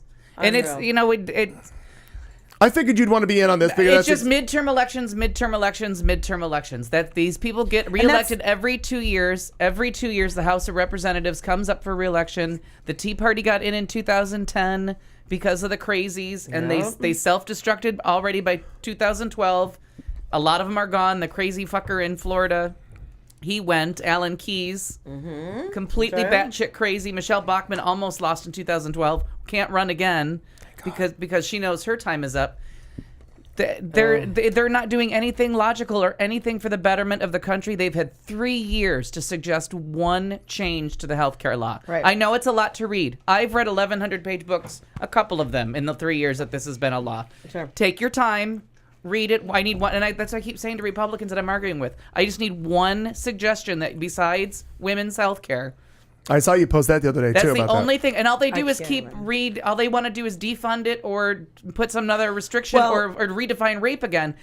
All you gotta do is give us one thing. What do you need to change? What's your one? I need one idea from you fuckers, and none of them. Nothing. Not one. I not mean, one it's idea. just really clear that it, you know, and there have been some people, I don't think Republicans that have said this, but, you know, as soon as this gets rolled out, which that's the whole thing that I don't understand. Like, why are we arguing about it? It's happened. it's done. Happened today. Today. Mm-hmm. So why are we still arguing about it? You lost the election. Yep. You lost the Supreme Court decision, and you're all constitutionalists. These are the people that don't want anybody to reinterpret the Constitution. Anybody that does any kind of reimagining or thinking it's a living document, they are radical judges, and they want them thrown out. But hey, they're going to ignore 2 out of the 3 parts. And So what three out of the three parts. They're just 1/2 of 1/3 of the government. Right. This it's is a temper tantrum. Kind of related, I mean, it's related, but what is hysterical to me is that I posted it on my Facebook page today, and I'll put a link on the show page. Is Jimmy Kimmel, he does like the man on the street. Have you guys seen this? I haven't seen it, no. Where they were picking between Obamacare and amazing. The Affordable Care Act, yes. And they go out on the street and they straight up are asking people, which do you prefer, Obamacare or the Affordable Care Act? And they're like, they don't know any fucking idea. The Affordable Care Act. Well, why is that? Well, because Obamacare is just, I don't like anything about it. They had none of these idea. So they ask this one guy, they say, do you feel that people should be kicked out of or not have an option because of pre-existing conditions to get health care? And he goes, well, no, I think they should get it. Do you think that kids should be able to stay on their parents until 26? Well, yes. Do you feel that, they asked one other question. Do you feel that, and he said, well, yes, obviously. And they said, do you feel that Obamacare is a socialist program? And he said, it's a socialist takeover is what it is. Goddamn takeover. And they said, and it's not even sexy. But you like the Affordable Care Act. And he said, well, yes, of course I like the Affordable Care Act. And if it does any of those things, yes, I want that. I do not want Obamacare. Right. And it is It's a sickness. Embarrassing. It's a sickness. And then when you tell that, like Ted Cruz, biggest fucker in the world right now, he's like, well, why are you against this? Well, they should go out and get jobs so they can have health care. But they're going to get jobs at Walmart, at the evil empire, where they don't pay them enough to live. I have a job. So everybody I have a job. Right. So you're gonna work at Walmart, where you end up on food stamps because you don't make enough to live, and then you can't afford health insurance, and they're not giving you any. Yeah. But that one or kid you on start TV, at Walmart and you have a pre-existing condition. And But you're remember, not getting it. I'm not standing up and defending everything to do with Walmart. But remember, we did a story a couple weeks back where Walmart is now extending benefits to same-sex partnerships. So some of the benefits that are there, and they you know are what it extending. is? It's people like us that are beating the drum and getting that word out. Like, right? Yeah, I remember you saying that. I stop people on the street and tell them, do not go in that place. Right. And Walmart's starting to realize, like, oh, we may own the entire nation, but people are starting to trickle away, Right. Because they're see finding what- out that that place over there pays their employees. Well, additionally, Walmart people are starting to offers care about that, thank domestic God. partner benefits to their employees that receive benefits. So Yeah. these are the good point. upper It's a upper value- level right. Yeah. management, people in the corporate offices, The full-timers. Well, but even yes, you're right. Pretty and much. so they offer no benefits. The random and no person who just works pay part-time as a checkout clerk is to not a getting checkout it. clerk, right? And I mean, these kind of companies, they specifically will work them up to 39 hours. Yeah, I right? And So that they don't have to call them So full-time. they're not full time, so they don't have to give them benefits, and they don't have to pay into any kind of God. I can't imagine that they have retirement packages for those low level employees anyway. But I mean, they do everything they can to avoid. A lot of companies do. Yeah, and I worked for a small company for BS West, and we had, because it was friends of mine that started it, and they had to have health insurance. So for a few of us that were full time and they knew we're in, like that, they would invite people into the benefits. Like, it wasn't just somebody that they brought on that was going to be there for a couple weeks. Like, you had to work there for a certain amount of time, become part of the big picture, and then they brought you into the healthcare plan. Right. And then you realize that in such a small group, that with my epilepsy and somebody else had like a bloodborne something or other, it was some like 18th century disease that just needed a lot of treatment. Wasn't particularly deadly or anything like that, but just needed treatment. Maintenance and stuff. Yeah, needed a lot of maintenance. So it brought up the whole group because there was only 8 of us in the pool. Right. So if 2 of you go up, then we escalated. And that's when I started, that's when you have to start thinking. But the more people you put in the pool, the less those 2 sick people have. Right. So as all these young people buy in and they don't need it for a few years. Right. It's like car insurance. All the people that drive and don't get in accidents kind of pay the way for the people that get totaled. You know what I mean? Insurance is something that's fire insurance, house insurance. Everyone has it. You can't own a home without having property insurance. You can't drive a car without having insurance. You're going to be in the hospital someday. It may not be today. It may not be for a while. It's a crapshoot. You may wake up with sky-high blood pressure. Right. You could just end up with something that you're like, oh, shit, didn't see that coming. Yeah. A friend of mine was saying, though, she's like, look, I don't have a problem. And she was, she's a proponent of the Affordable Care Act. She likes it. She's excited. Yay. Great. But she said, I don't understand why I, as a woman at age 25 or whatever she is, a non-smoker, a very light drinker, in the good weight range. She exercises regularly, like no medical history, nothing. And she's paying $500 a month. And this is in her private plan. Right. This is not Obamacare. This is not the Affordable Care. And her brother, who is just a couple years younger than her, who happens to be a smoker, whether they know that or not, you could lie. He pays $200 a month, and she says, she's trying to understand where that difference is, and there are people because she's a female. Because she's a female, Yeah. but she His is car insurance is going to be higher, and Right. her health insurance is going to be higher. And she said, and people were explaining, yes, it's because you're paying for your neighbor. And she said, I'm good with that. But she was questioning the fairness, really, of that. Her pre-existing condition is being a woman. And because guys go, this is almost every guy you will ever meet, and you can go do an unofficial poll. If they have, because they're sexy. Guys or unofficial polls? Yeah, both. Well, the polls in general. All of Poland, really. I've seen their porn.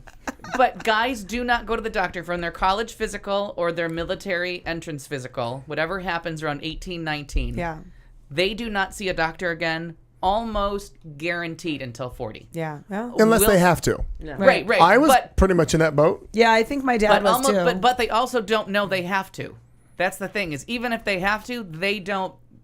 They just don't go. Like, you've had that condition probably for 10 years, but you've never checked it, so how would you know? Right. You know what I mean? They just don't go. And around 40, people start to think, I'm a little sleepy. Yeah. My leg seems to have fallen off back over there. And Maybe it's... like, guys know, right? Like, around 40, everybody, I think most people know you got to get the colonoscopy around 40. 50. That's 50. Okay. So that's what I mean. But there's that big range where there's nothing for men to do. We don't need Women monthly have to go checkups. annually. We have to get the mammograms. Pap smears, all that. If you're like me, you may or may not have a new disease, every couple of years. Or every week, like you're doing. Pregnancy, and it's not just going in for the mammogram, it's breast cancer. Well, the potential for that. Just all of it. So we're going to be way more prone to getting all of that. that. And then the men's stuff starts at 40, and not because they weren't sick before then, but because that's the first time they hit a doctor's office, and then they start getting stuff. And a prime example of this, and I believe we all, well, you didn't know him, Katie, because I don't think you were around him, but obviously Miggy. Mike Bowman was a prime example. Mike Bowman, he was rolling and he had bought the bar and restaurant and everything was going. All of a sudden, he started not to feel too good. And I've forgotten how old Miggy was when he passed, but I don't think he'd hit 40 yet. Maybe he did. I feel like maybe just right there. Yeah, but maybe. All of a sudden wasn't feeling too good and goes to the doctor and finds out he has stage 4 cancer and he's done. Literally within 4 to 6 months he was gone. Because everything that's early prevention, you're not going to testicular cancer just because guys masturbate all the time. It's just luck of the draw that you find that. But there's just no health awareness in men from that college. It's usually a college physical or the military till 40. It just never occurs to someone. Yeah. Because you'll get people all the time come to 42 years old, no medical history. No, they probably do. Yeah. They haven't just been the picture of health. You're just real lucky. Exactly. Right. I'm assuming that Laura's talking about this very topic. She's in the chat room. The pot. What do you call advocate, if you will? She's in the chat room and she says that her husband is 63 and won't go. Yeah, won't go. I can believe that. And I can believe Steve will not go. My dad had all kinds of stuff happening, and he was kind of in the same boat. Not going. He would go to urgent care, and fucking urgent care. What are they going to do? Nothing. Also, hi Dad, Send if you you're to an listening. emergency room. Thank you. Hi, Dad. Sexy. Yeah, Dad. You're sexy now. That wasn't uncomfortable, was it? That's weird. Awkward. No. But he didn't go. Would always just kind of he was just treating whatever this discomfort was, or this. Right. I'm kind of not feeling well, so I'm gonna go to urgent. My mom's father was a classic example of that. When I lived with them for the 5 years before I moved out here, it was the same thing. He'd had a quad bypass. He had I forget what cancer he had, but there was radiation involved. Anyway, he was the same thing. His body quit producing red blood cells. So what would happen is he would just become anemic slowly over time. Yeah. So he just, we would always joke about he was a quart low. Yeah. So, but he would slowly slow down. And all of a sudden he's like, I'm just not feeling as good. But he would never make that phone call. He would never be proactive. So I would always be the one, I would call his doctor and be like, hey, here's what he's doing, blah, blah, blah. Would you just call the house? And I'd come home and Grandpa would be like, God damn it, Crazy. The doctor called today. You were just telling me.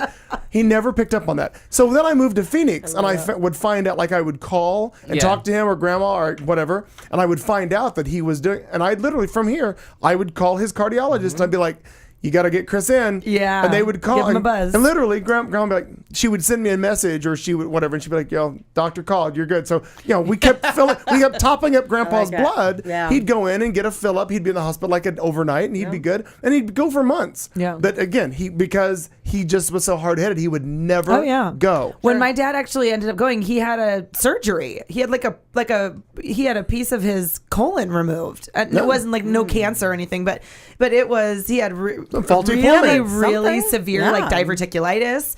And that's quite severe. That's what Elaine Stein died from. Oh yeah. Yeah. And he had to go, and they were like, there was like no, they weren't hesitating. They said, we need to get you scheduled. Let's get you in and get surgery. And he was in the hospital for a few days. What? And for years he had just like not felt really well. Yeah. And then, gets to that point. So I see what you're saying. It's hard to kind of differentiate between, I feel really shitty, and I mean, I don't feel great. You just have to add up both. You have to add up, I feel really shitty too, and I also haven't seen a doctor in 10 years. Yeah. 10, 15. That's how I found out I had asthma. I was laying on the couch with like pain in my left shoulder, pain in my left arm, like not able to take deep breaths. I thought I was having a heart attack, but I was going out and telling people, I think I'm having a heart attack. You smell toast. So finally I called my mom and she's like, Alfie, how about you think about going to a doctor there, a brain surgeon? And sure enough, they're like, you're just allergic to something outside and you're having a lot of trouble breathing. So if you keep having trouble breathing, you're going to have trouble having a heartbeat soon. Laura says that I've been ordered not to call 911, but if he bumps his toe, holy shit. Yeah, same here. I get that, yeah. But women don't go to doctors, and there's a lot of problems with preventative care because the first thing they do in the doctor's office is it's the first thing you do when you get first time they take you back behind the counter. A DNC? They get you on the scale. Oh, they weigh you. Keeps women from preventative care. Isn't that interesting? So a lot of doctor's office will put right on there, we will not weigh you. Wow. That is interesting. Because women would rather not know their weight and have breast cancer. Holy cow. Shame.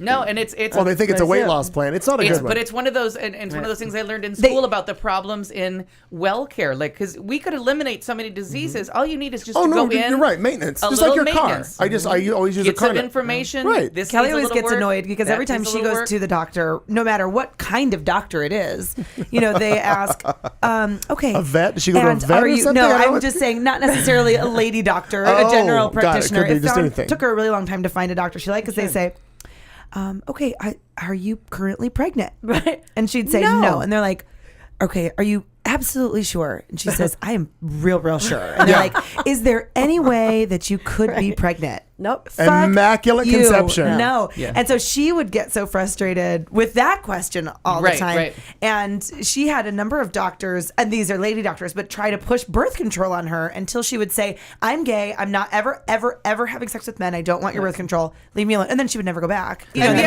then it took her forever to find a new doctor. Sure. And now the doctors, and the good thing is I found that now the doctors ask that as part of the questioning. Like, is there a chance you could be pregnant? Are you homosexual? Because if you're like, is there a chance you could be pregnant? No. Are you in a relationship or are you in a same-sex relationship? Because now they don't just keep pressing you into like, I'm not denying having sex. Right. You're just not asking the right questions. Yeah, right. And now it's turning into a shaming. Yeah, because you know what I mean? Like, get to the right question and I'll answer it. Or you're going to make me come out to you and have like this awkward moment where now, don't need Tim did a lot. I would say I did, but Tim did the research on my doctor to make sure we had really gay-friendly doctors. Yeah. Well, I really appreciate going. I really like to go to the doctors, and I will make a note on the chart because, I've seen a number of doctors and with the baby, and I interviewed a few different doctors, and you always have to fill out the paperwork no matter what. They want you to fill it out. Right. And I can appreciate when it says partner. It doesn't say, it says your name and then how is this person related to you? Are you married, blah, blah, blah, or partner? Sure. Or it just says partner's name as opposed to husband's name. Right. And I can appreciate that. And every time I make a note, that's kind of a side note, but every time I'm like, domestic partner, bitches. I don't have a husband. Sure. Right. And I'll say something to them. You should change your paperwork. That's so I appreciate smart, the doctor's offices that do, and you feel a little more And seriously, it's been a fast Yeah. It's that domino effect. It just has started swinging, and now you're like, whoa, that pendulum's way over there now. Sure. Now it's so much easier. Now they give me a rainbow flag. And I come in and sexy. Judy Garland singing. Yeah, that's awesome. The lovely nurse's assistant offers me head. I mean, it's a good time. Wow. I'm kidding. There you have it. Would you like a BJ in the back room while you wait? I'm sorry, that was a movie I watched last night. He's a green. That's sexy. Got it. You've got something else, Mark, on your more ugly, tragic people on meth? No, well, kind of. Michelle Bachmann. Always a winner. Always. Well, because if stupidity had a name. Oh, wait, it does. It does. Michelle Here Bachmann. It is. Not sexy. Not sexy. No, not even Not kind She didn't even marry sexy. of. No. She married gay. Married gay is Christmas. Kinda. She married Cam from Modern Family. And that's being mean to Cam. Yeah, that's being mean to Yeah. Cam, right? Because I don't think her husband's as good of an actor. No. She's not pregnant. Bachmann compared the subsidized health care to crack cocaine. And really, she's just a dumbass. She sucks at metaphors. She really, so she isn't upset about the federal government. She isn't upset that they've shut down over Congress's never-ending Obamacare. No, they're proud of it. They're absolutely proud of it. Right. Well, because in her view, this situation is akin to a drug dealer running dry, preventing a junkie from getting their next fix. And I thought, seriously? Compassion, and because she has a Bible. Completely. So she's learned about compassion for the sick. Well, what I really enjoyed was there's this part, and then there was a comparison. It says, asked during an interview yesterday why she thinks Senate Democrats have thus far refused to negotiate with Obamacare, hating House Republicans. Bachmann said, I think the reason is because President Obama can't wait to get Americans addicted to the crack cocaine of dependency on more government health care. Unreal. Well, she had said something about this, literally, the Affordable Care Act. I don't know if you remember this. We did, I brought this in here and we talked about it a little bit, that the Affordable Care Act literally, quote unquote, literally is kills killing people. Women, kills children, yep. kills senior citizens. And so as I'm looking, I was reading that one, and then I found one that you linked to it. Obama mocks Michelle Bachmann, worrying that Obamacare literally kills women. And he did a speech on the House floor, or she did the speech on the House floor where she did that comparison, saying it's going to kill them. And he said that, here's what Obama said. I mean, these are quotes. I'm not making this stuff up. And here's one more. And then he goes into... Yeah, I saw that. He's like, she really said that, but he never says that it's Michelle Bachmann. Right. And I thought... Very good. That but somebody's being he called threw it right. out. He actually went on and said, and here's some things that people are saying that are blatantly untrue. And he kind of gave a little wink, like come this on. cunt. Yeah, exactly. Exactly. Because it was like, and this stupid bitch said this then. Much, like, right. That it's literally. And my life's motto, what I live by is, if you're going to accuse me of it, I'm going to do it then. If I'm going to get the same reaction from you as if I said something horrible to you and all I said was good morning, then I am going to say fuck off. Then we're going to go there. Can you grab my sweatshirt out of my thing? So the main thing with he's this angry black guy. He's this socialist. I want him to just come out one day and just be the angry black socialist, because he's such a fucking moderate. He's such a pussy. Like, See, just and I come love the out there moderate. and go all the way to the left and be a goddamn socialist, communist, Kenyan, just do the whole thing. I just want him to be the angry black man that everyone thinks he is. Like that, to put on the show. The Key and Peele thing where they have the angry black translator. This is what Obama is saying, but this is what the angry black man in him is really saying, and it's so goddamn funny. Well, but I wanted to go out there and be like, "Fuck you, bitches!" I may have been born in Hawaii, but they had hoods. Well, according to Bachmann's logic, they were lovely. Women, children, and senior citizens aren't out of the woods yet, because it just started. So we'll have to wait and see how that works. But meanwhile, the only thing that the Republicans have passed again is another thing about women's health care rights and what they can or can't do their bodies. And there's 7 middle-aged white guys again making this. But for women, but right? government should not be involved in healthcare, except for these 7 white guys about in women. this piece of healthcare. Yeah, this piece of healthcare in particular. Right. By the way, this just in, the guy you were talking about earlier, Ted Cruz, and I don't know the full story. I haven't read it all yet. However, in West Palm Beach, Florida, again. Florida. Not sexy. Ted Cruz erupts in Hooters after his government-issued expense account card is refused. Stop it. And who was he having lunch with? Rush Limbaugh. I love it. That's awesome. He was forced to borrow $53 from a Fox News reporter. I love it. Really? Yeah. To pay his tab because his card was refused because it said United States government on it. And the Hooters people decided not to take the card. I love it. That is sexy. That's sexy. I want to call that Hooters and congratulate them. Can we call them right now? No, we can't call them. Why can't we? We don't have time. We don't have time. We have time for them. We're very important. And the final thing, I found out about this today, and if you've heard of it, I posted it on the Facebook page today. I just thought it was funny. We all obviously we live, even unless you live on an island, you have neighbors. Some of them you get along with, some of them you don't. Some of them you know, some of them you just wave at. Some of them have their toilet out on the front lawn last week. For some reason, weird. Don't know why. That's your neighbor, right? Yeah, Yep. right There's to a the toilet in the front. to the east of you, right? Yep, there's a still toilet in the hasn't- front yard. Still hasn't solved that. Well, a gentleman named David Thorne lived across the street from a gentleman named Justin Flecker, and everything was going great in the neighborhood until Justin installed a new security floodlight. Well, what I'm going to read to you is a transcript of emails that were exchanged between the two men. Now, first, the note was handwritten and left on the door, and I'm going to pass you this because to see the diagram that he drew, first of all, is really funny. And then I'm going to read you the email exchange back and forth between these two neighbors. Now, and note, one of the neighbors was from Austria. Dear neighbor, due to your new terawatt floodlight shining through our bedroom window. Oh, no, this is about mine. That's what you did to my neighbors. Oh, sorry about it.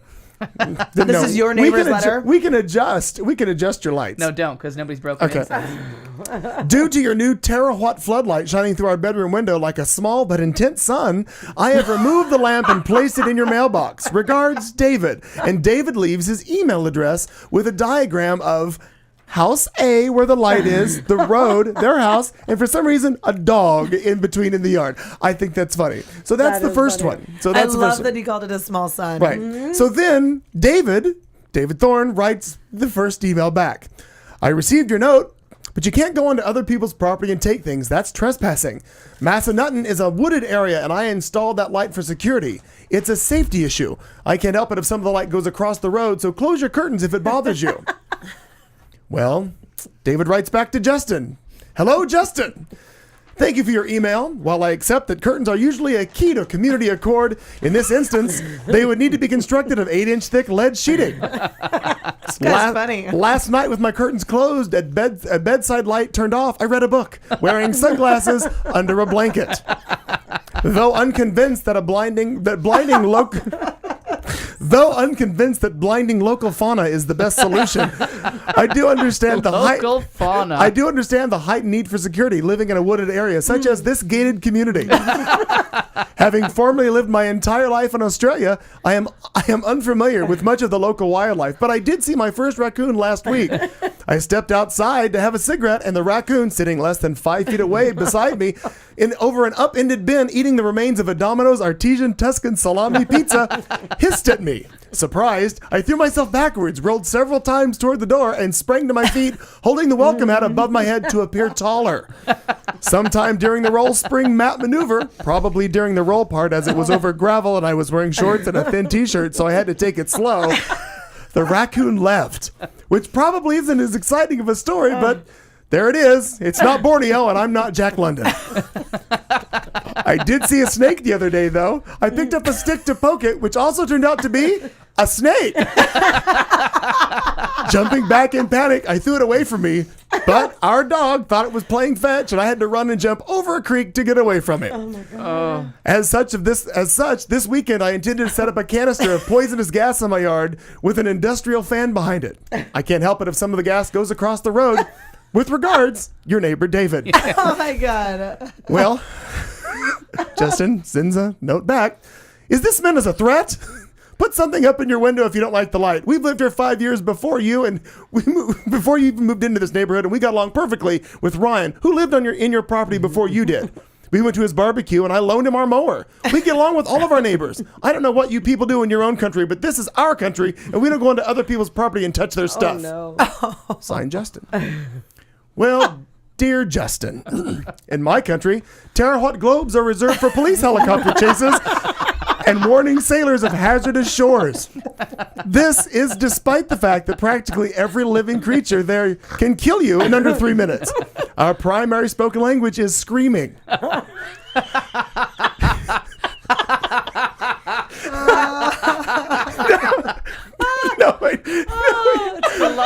good. To continue his email, I'm not surprised you get along well with all the other neighbors. I mean, if you put 50 children with Down syndrome in a room, there's going to be a lot of hugging.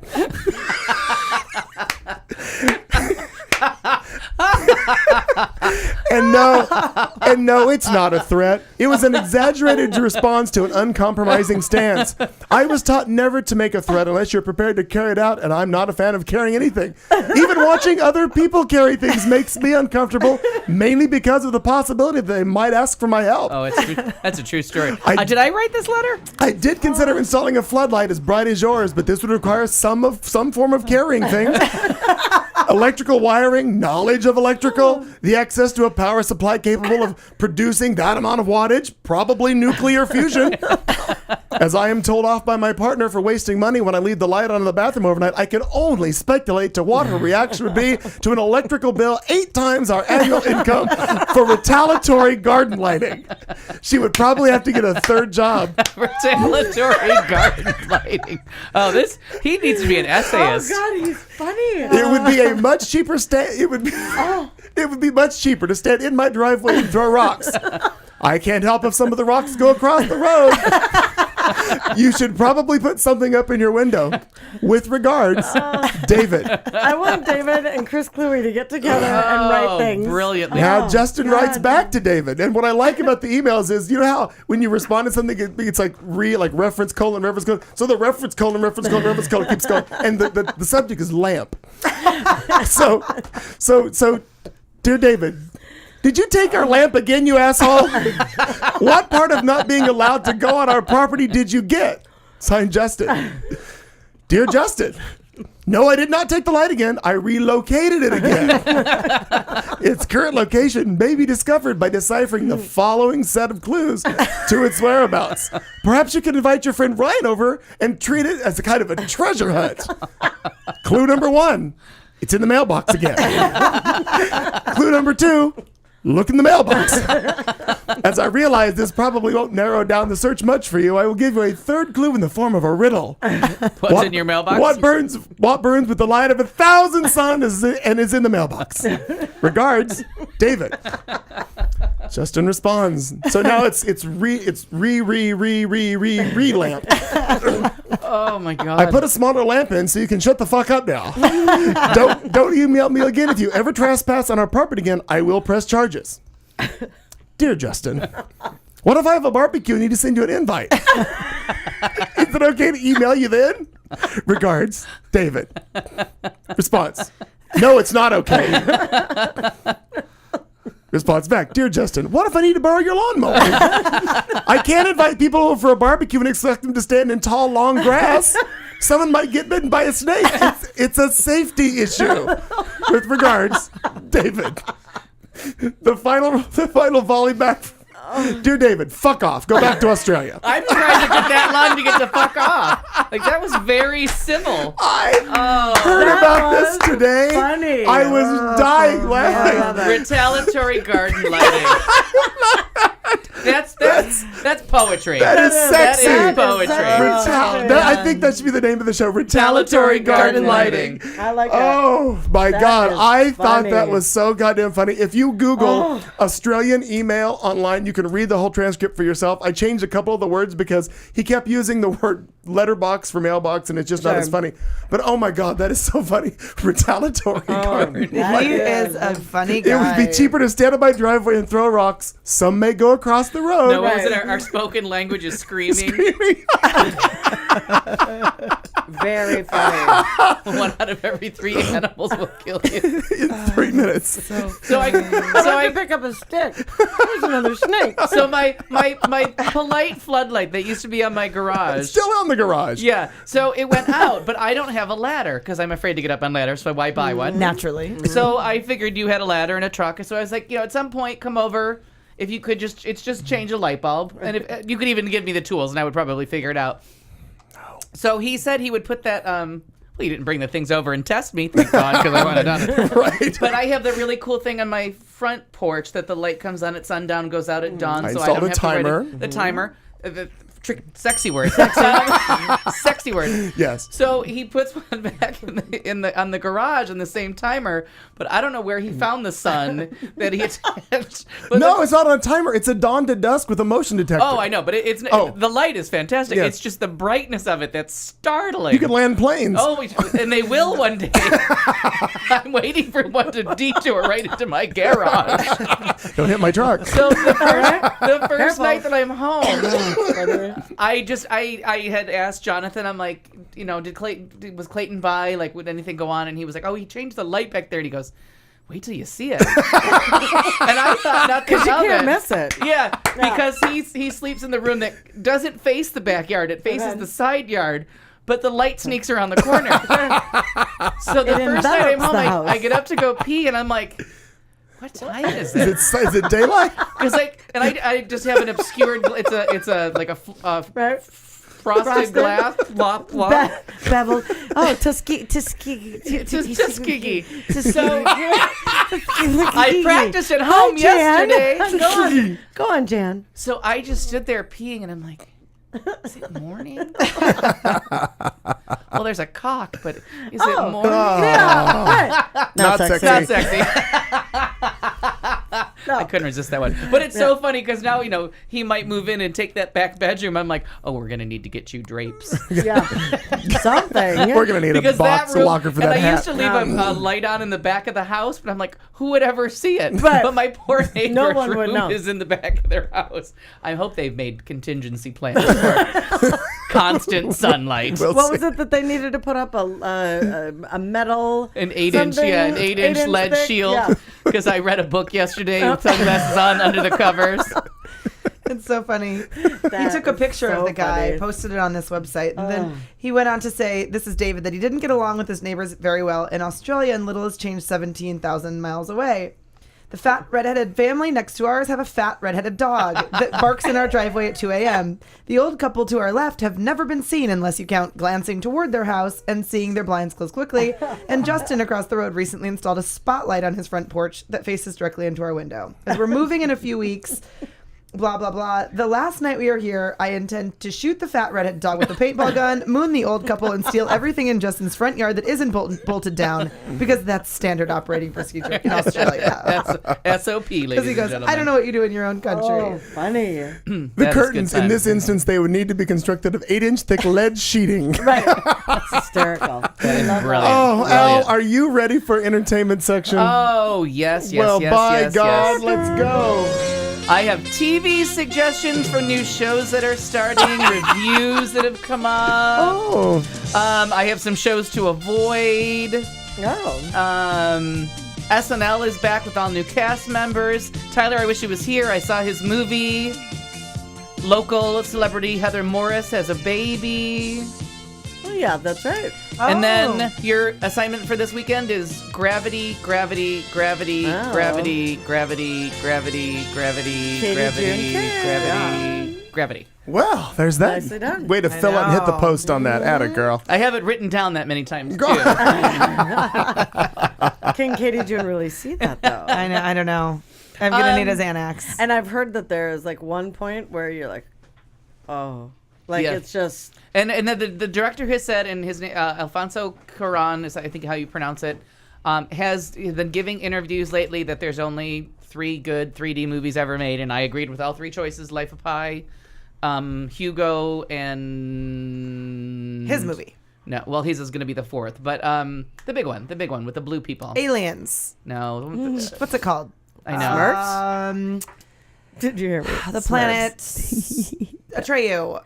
Avatar. By the So way, he was saying how that... come nobody laughed when I said Smurfs? Because that was really kind of funny. Was that in 3D? I mean, kind of. really. Yeah. Oh, that's embarrassing. So, and he's saying that don't even, if you're going to go see this in 2D, then just wait and don't even bother to go to a theater. That this was made lovingly with 3D. It uses all the technology. It wasn't made and then 3D slapped on a little later. It's not a post. And he, as well as everyone else, is saying that this is the movie of Sandra Bullock's career. Like, this is where she proves why she already has an Oscar. And things are looking very good for her as far as this goes.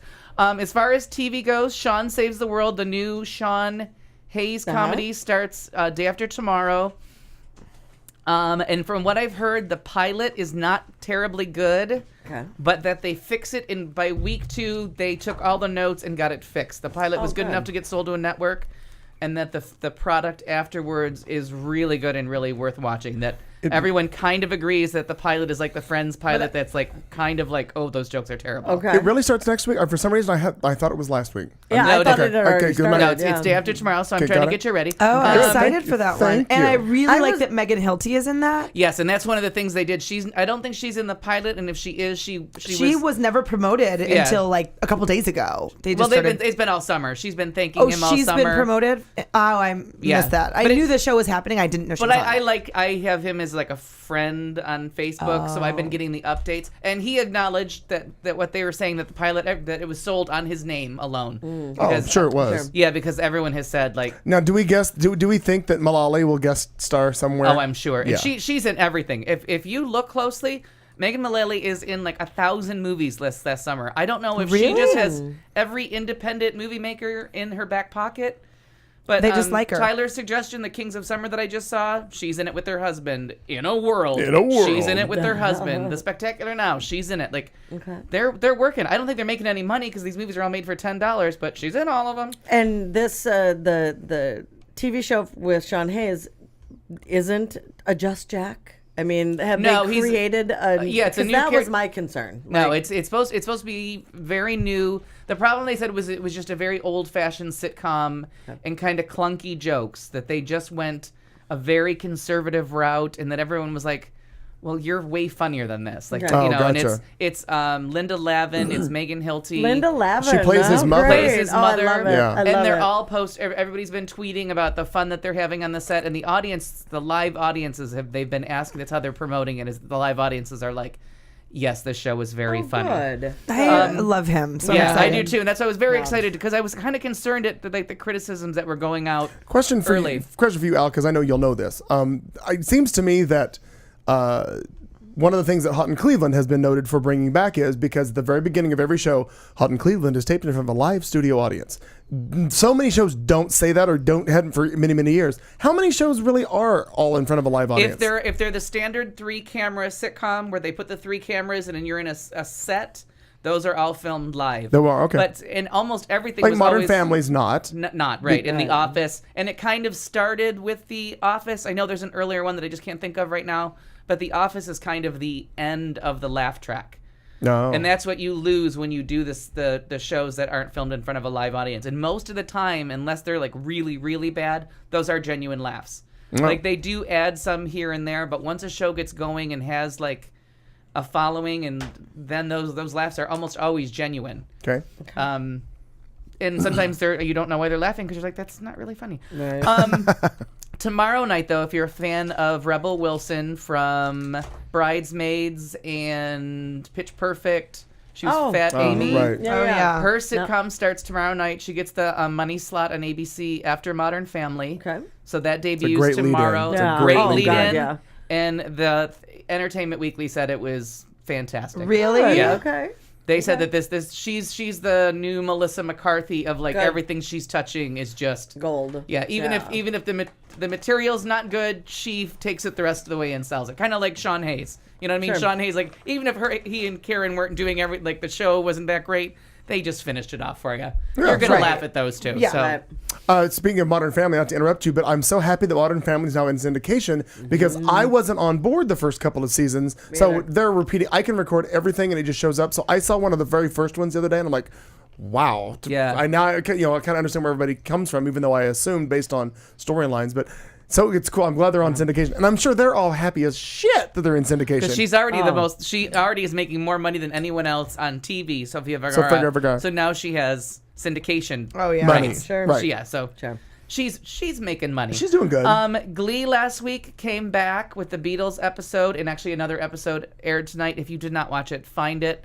It's the same crap. It's the same. Like they switch tones. the tone of the show switches in the middle of a sentence. You don't know where you're going. Right. But it opened with the elephant in the room. Mm-hmm. They are, they're not saying that Corey Monteith died until episode 3.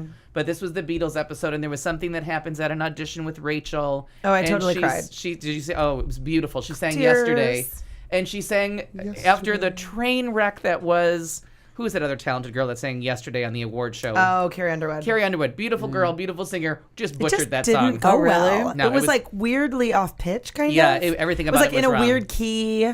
And she was just trying for something that just wasn't there. It was weird. But let me tell you, when you put the words to yesterday to a 26-year-old whose boyfriend just recently died, and in real life and on the show, and so it was a very private moment to open the show and kind of just let that moment pass. It was beautifully sung, and then at the end, my boyfriend Blaine proposed to his boyfriend Kurt, and they did it to not your boyfriend. All You Need Is Love. All You Need Is Love, with all the different vocal teams that they've competed with over the years, and a marching band, and then I got teared up. They go back to the school where they met.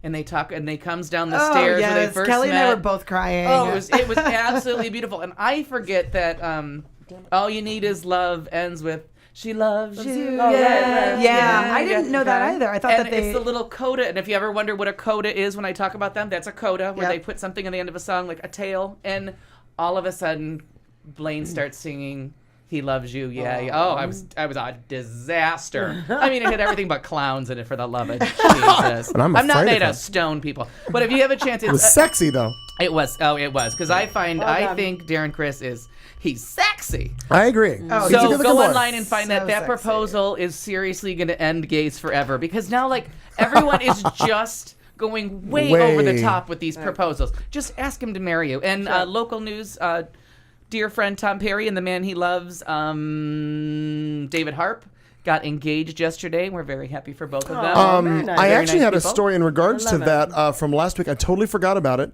and I'm gonna totally forget the name. I will go grab my notes from last week. They wound up being the first couple in Arizona. Nick Ray. Bingo. Thank you very much. Nick and help me. And... Damn it. Yep. Yeah, Nick Ray. Escaped me entirely. Yeah, but they were Daniel Ekstrom. Yep. Bingo. They were Daniel Ekstrom owns the Miss Gay Arizona American pageant system. Yeah. But they became the first couple in the state of Arizona to, what was it? It was receive a green card. The first card. gay couple. Right, because Nick is from England. He's a British Oh, yeah, because they have to. It doesn't citizen. matter what state you were married in. Yeah. And so they were the first ones in Arizona. I'm so glad I keep all these little facts in my That's head. very good to Because hear. I forget all those little names. And then the reason that Heather Morris will not be joining them, she left Glee last year. They had to write her off Which is a bummer unexpectedly. because she's so good. amazing. Oh, but God, she's she had told funny, them all though. along that she was trying to get pregnant. She's been in a long-term relationship trying to get pregnant. She was never supposed to be on the show, but for 2 episodes. Exactly, yeah. So she got a long run out of it. She left graciously. Everyone loves her, and she gave birth to a baby boy last week. Okay. So I mean, very exciting for her. God, yeah. But she will be missed in the tribute episode because she's always just fucking funny. She has some great delivery. American Like, Horror as Brittany- Stories. American Horror Story has now. It's unfucking-believable. Jessica Lange, Kathy Bates, Precious. What's her name? Oh, Gabrielle Sidibe. Sidibe, Patti LuPone, Emma Roberts,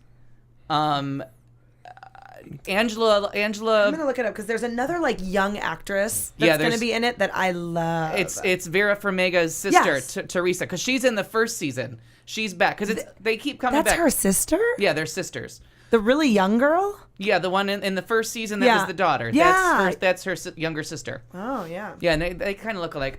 Yeah, they do, but they seem like they have a big age difference. So Sarah Paulson's back, but it's Angela. The guy, that boy. What's love got to do with it? Bassett. Angela Bassett.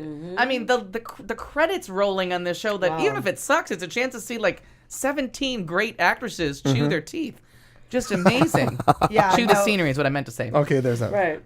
The new Robin Williams sitcom is atrocious. That's what Brenda and Robin were talking about that, and Brenda said that Brenda hated it, and said that there were a couple of parts where Robin said there were a couple of parts where she laughed, kind of did a laugh out loud, but she wasn't Cringeworthy. sure. And Those stamped all over Michael J. Fox in ratings only because the name was bigger? No, because they are on after Big Bang Theory. They have the better. They have the money lead. Who does? Gotcha. Robin Williams show. Williams It did. was.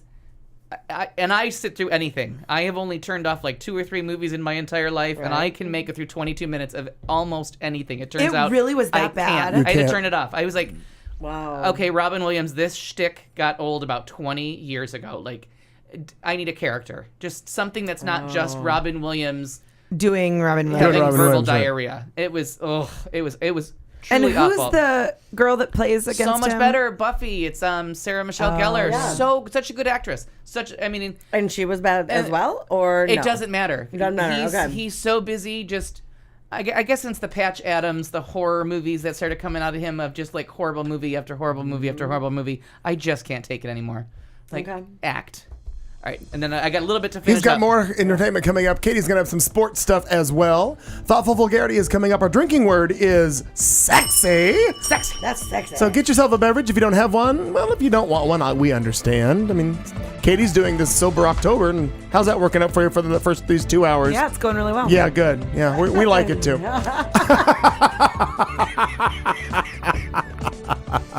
It's good. Oh, for the love. It is the end of hour 2. Hour 3 is coming up, whether you like it or not. I mean, you could turn it off if you wanted to, but don't. But why? Kat 'Cause we're Carlson listens sexy. to all 3 hours, so do what Kat would do, would you? There you go. Do it. What would Kat do? Kat would listen to all 3 hours. You should too. That's funny. We'll be back with the rest right after this. Stick around.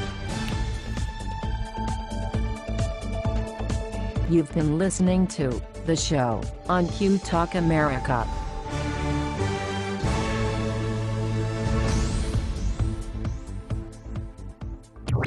This is Q Talk America.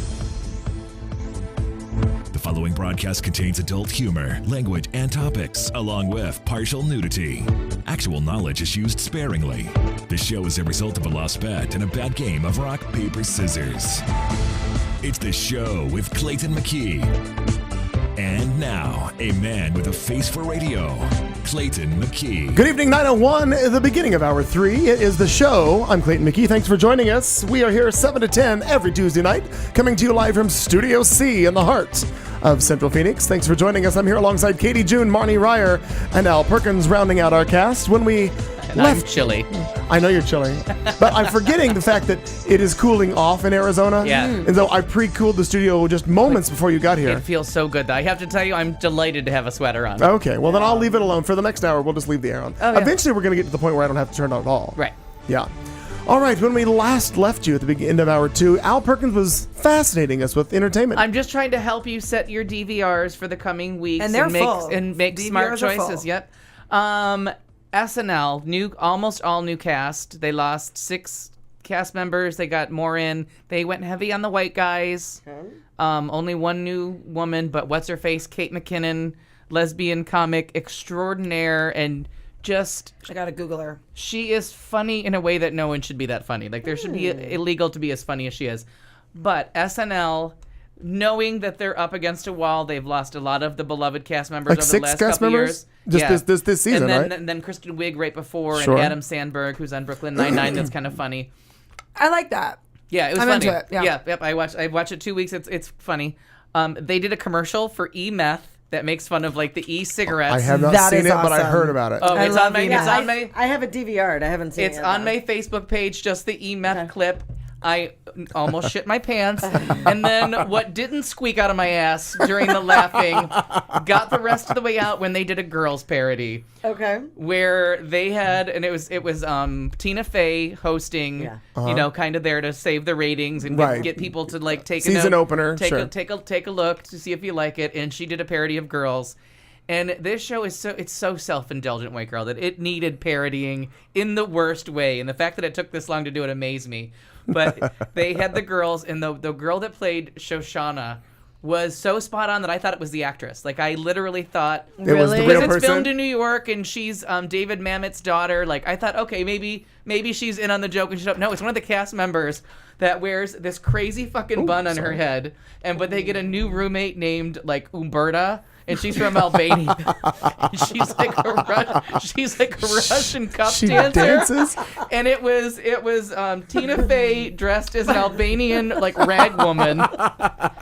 And so So the British girl, and it was Kate McKinnon playing the British girl that's bored with everything, and she's like crying in a bathtub about how she hates orgies. And she's like drinking a glass of wine, and she looks at Umberto and she goes, I love what you're wearing. Where'd you get it? And she goes, a fire. And the British girl goes, chic. I love it. But the best part is, so Shoshana, who's the confused girl that never fucking shuts up, and you don't know whether to fuck her or beat her, she's talking to Berta on the stairs. I don't know what that means either. I'm gonna let that go. Oh, because she's so annoying that you just don't know what to do with her. But she wants to have sex. All she talks about is how she wants to have sex. Okay. I have a picture of her. You don't want anything to do with her. I love the bun on her head. So she's got the big bun on her head, and as she's talking, Berta goes, "Stop talking. They'll know you're simple, and if they know you're simple, they'll kill you." and then like they do a real quick edit, and she goes, "I am very hungry. May I eat donut on head?"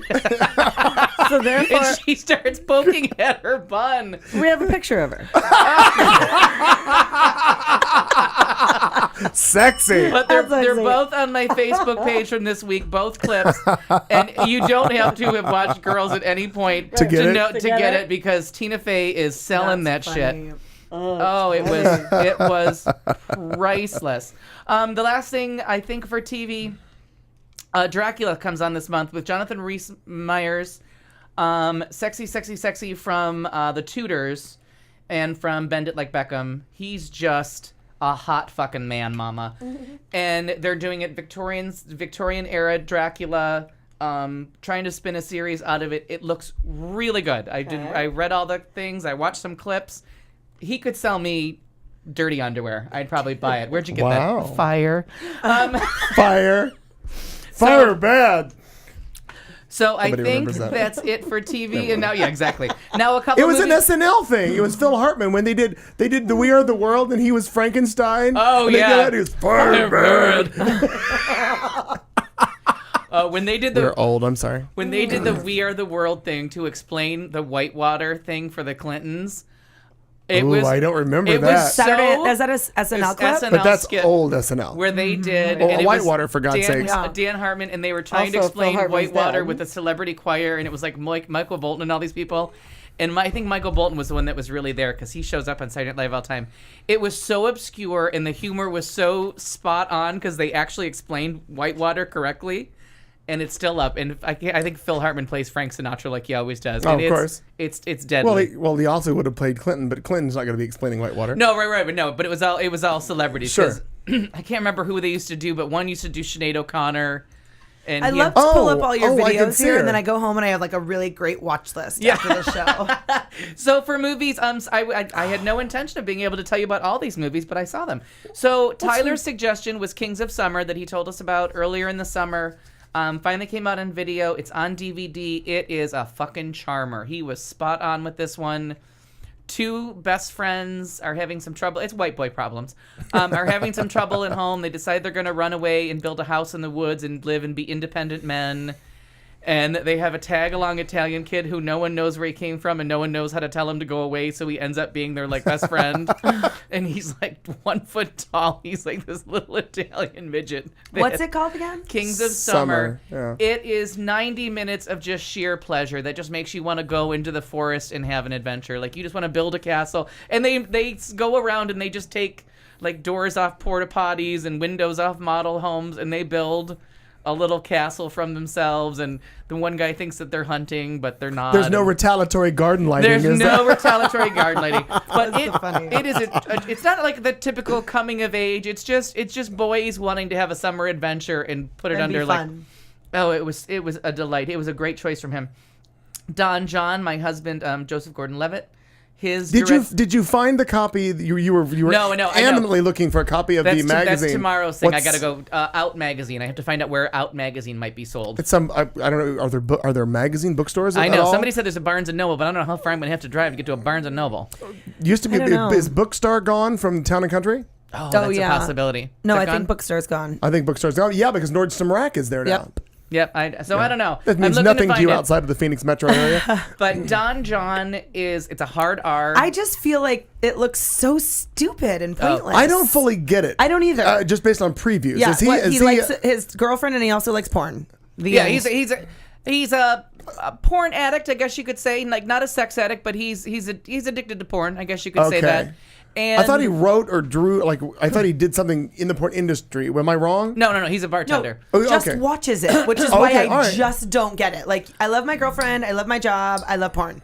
I love my girlfriend, I love my job, I love porn. Is that you speaking or the movie? No, that's like the preview. Oh, okay. God, I wasn't sure because I never know about you. Really good movie there. It makes me want to like hit my head. It was very good. He wrote it, he directed it. Yeah, he wrote it, he directed it, he stars in it, he touches himself quite a bit. Okay. But from a guy's point of view, that was sexy. And I'm not. Good, Katie. Yeah. Every time he threw a tissue in the trash can, I was like, woohoo! No, and I'm not sure. Like, people were saying it was a date movie, but I honestly never believe that women understand how much men masturbate. Yeah. I honestly don't think. Sorry, Marnie, you walked in on a conversation you weren't ready for. I'm sorry about that, Marnie. And there is a level of you watch porn all the time, and even though you're getting sometimes you just want to watch something dirty and sure, have a little doodle with yourself. And then there's people that are missing the connection, or sometimes it's a fantasy thing. Like, there's things you just can't do with a real human being, so you watch other people do them on screen and kind of be like, well, that'd be sexy if that wasn't filthy. You know what I mean? Like, right. So it's all kinds of. There are things that I'm willing to watch people do, but I'm not gonna do that. You know what I mean? You know what I mean? Like, that ain't happening with my body. You watch that kind of porn. I watch a little bit of everything. Wow.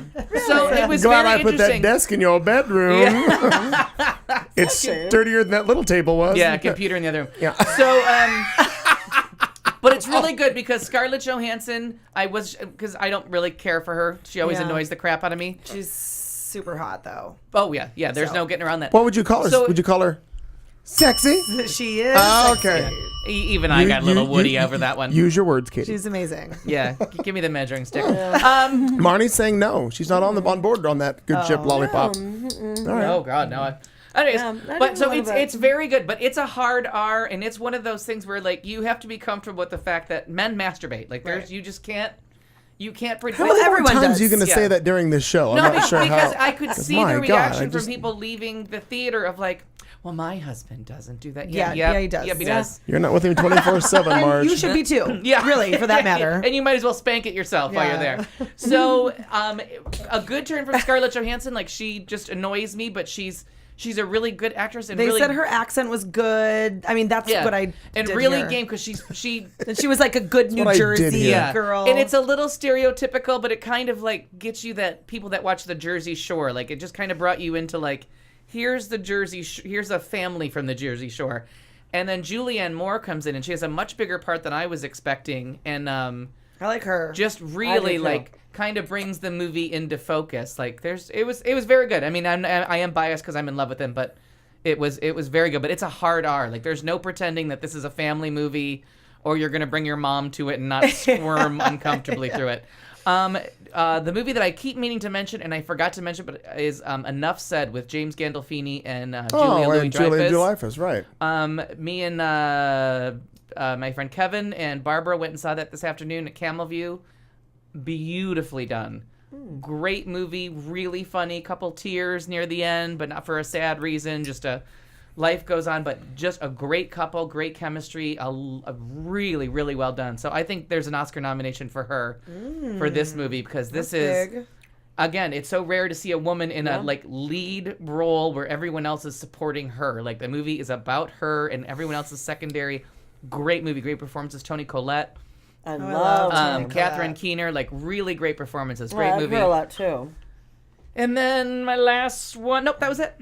That's it? That's it. Well, okay. That's movies. I watched The Bling Ring because I thought it was going to be just like stupid, mindless, like a dumb movie. I heard good things about that. It was really weird. It was like a very Sofia Coppola movie. Like, it was just a really weird. But the girl who is the Vergara,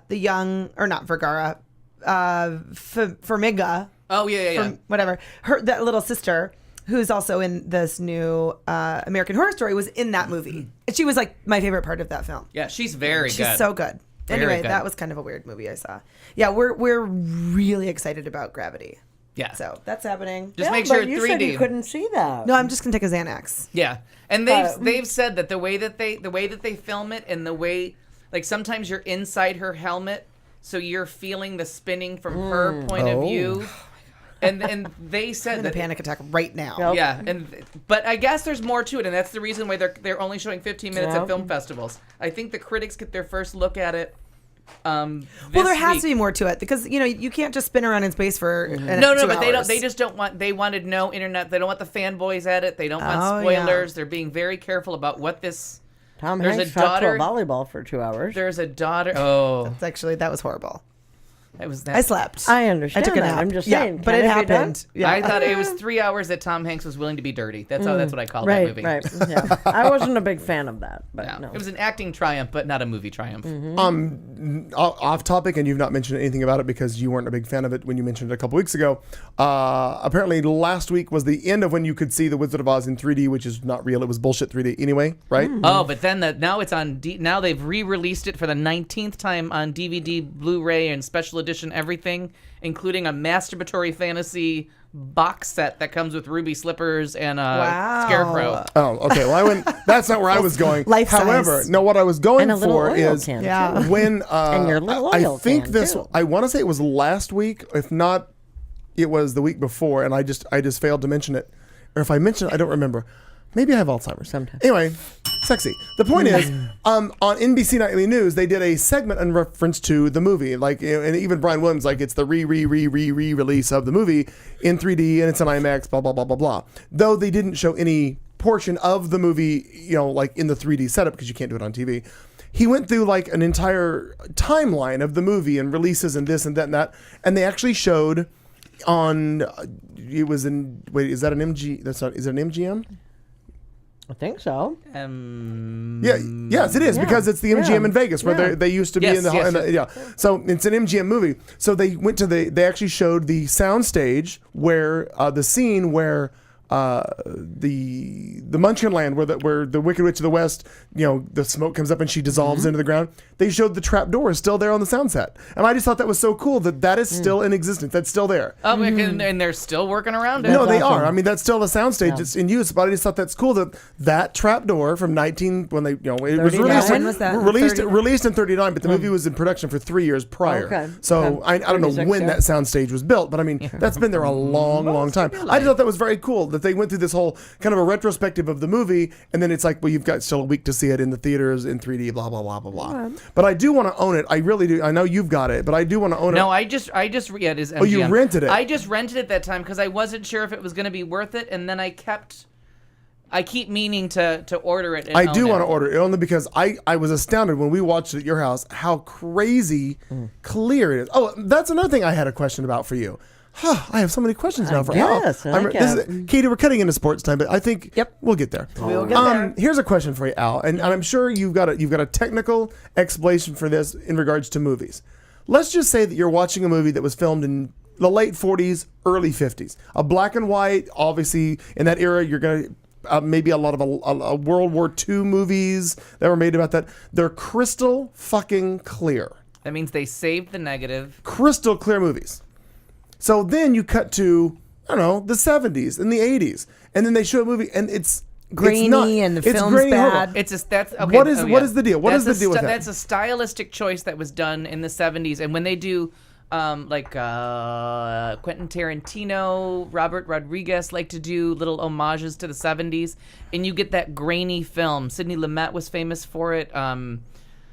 Scorsese did a couple movies, and it's just a style of, I think it's film versus video, but it gives you what they thought was like real life. Like they wanted the grittiness to be in the filmmaking. So there's a lot of those. The French Connection is one of those movies that's I may be wrong, but I style. think I'm using this. I think 9 to 5 has that look of a grainy, gritty. Maybe I'm wrong. Maybe I'm just thinking of what it looked like in the theater. But when I think of a movie that was done like even if you watch it on Turner Classic Movies or whatever, a black and white from like the 1940s, they're it is really nice. Perfect. Well, it's in response to the heightened glamour, that over, like the aesthetic of the movies in the 40s and the 50s is that really heightened glamour, the technicolor, the everything's perfect, everyone's hair is done. In the 70s, they wanted a more realistic feel to their movies. They wanted the city to look dirty. They wanted the people to look It wasn't all perfect. real. Everything wasn't perfect. It was, and they got away from it because people are like, well, your movie's kind of ugly. Yeah, Taxi Driver couldn't be pretty. Right, yeah. Okay, well, for that story, you're right. And they got away from that, and then they started going to, well, now we're blowing the screen up bigger, and people are wanting like picture quality again. And then, Steven Spielberg was making these beautifully filmed, especially Raiders of the Lost Ark. That movie is gorgeous. And E.T., as far as I'm concerned, like no, yes, but it's that kind of thing. But that's a little in your that movie takes place in a house predominantly. Oh, sure. Okay. But big set pieces came back again, and that it kind of changed the tide to movies looking a little bit nicer. But you'll see if somebody's trying to do like an homage to the 70s.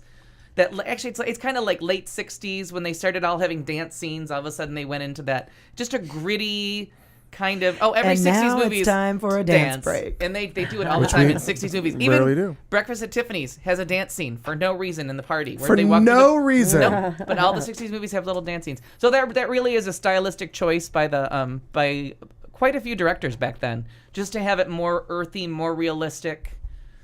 I for some reason that thought came into my mind the other day, and I'm like, what is up with that? Why do things look really, really wonderful in a certain area and not? And I wasn't sure. There was a technology and black and white change. is beautiful. That's the other thing because people are like, I don't want to watch a black and white movie. They're boring.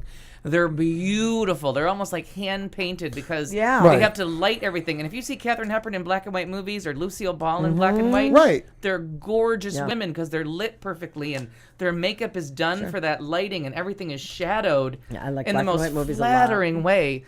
And then you get color and you're like, oh, your skin's not perfect. Sure. Your skin's not perfect anymore. Like, whoa. Yeah. Right. So it's a style choice and it's an acting choice too that changed in the 70s where everybody went to that minimalistic method acting where like, I have to stay awake for 3 days to act like I've stayed awake for 3 days. No, it's called method acting. Yeah, like that. Didn't Dustin Hoffman get educated about that? Yeah, very much? Lawrence Olivier told him it's called acting. You should try it. You should try it because that's what that is. He had been awake for days for the Marathon Man, and Lawrence Olivier's like, I'm going to dinner. Yeah. I don't go home and torture dogs. Like, I'm going to dinner. Try acting, dear. Right. You don't have to get into the role that much. It's 9:21. It's the show. We've got a little bit more coming up for you. Sports with Katie's coming in just, about 30 seconds from now. If you think it sucked so far, just wait till after this 30-second dance break.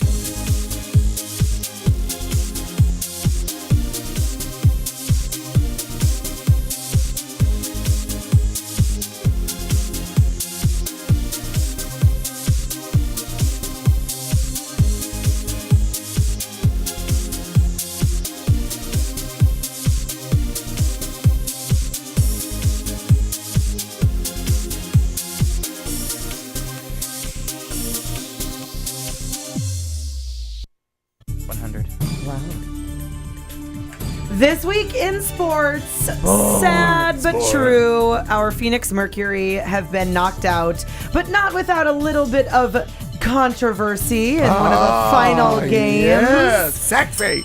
We've got another famous Rivera of the Glee clan. Michael Jordan says he'd beat LeBron any day. Any day. And Jay-Z is a sports agent. In sports in a world. So we know, very, very, very sad story. The Mercury ends their season with a 72-65 loss to Minnesota Lynx in Game 2. It was here in Phoenix. I was really excited to be there. It was actually it was a good game. It was better than we expected after the first game was a blowout. Yeah. We were in Minnesota for Game 1. Thank God we had a friend over for dinner and we could kind of just ignore what was actually happening. They were destroyed. Yeah. I mean, Diana Taurasi had 8 points. I mean, this is a woman who shoots 30 points in her best game. She had 8.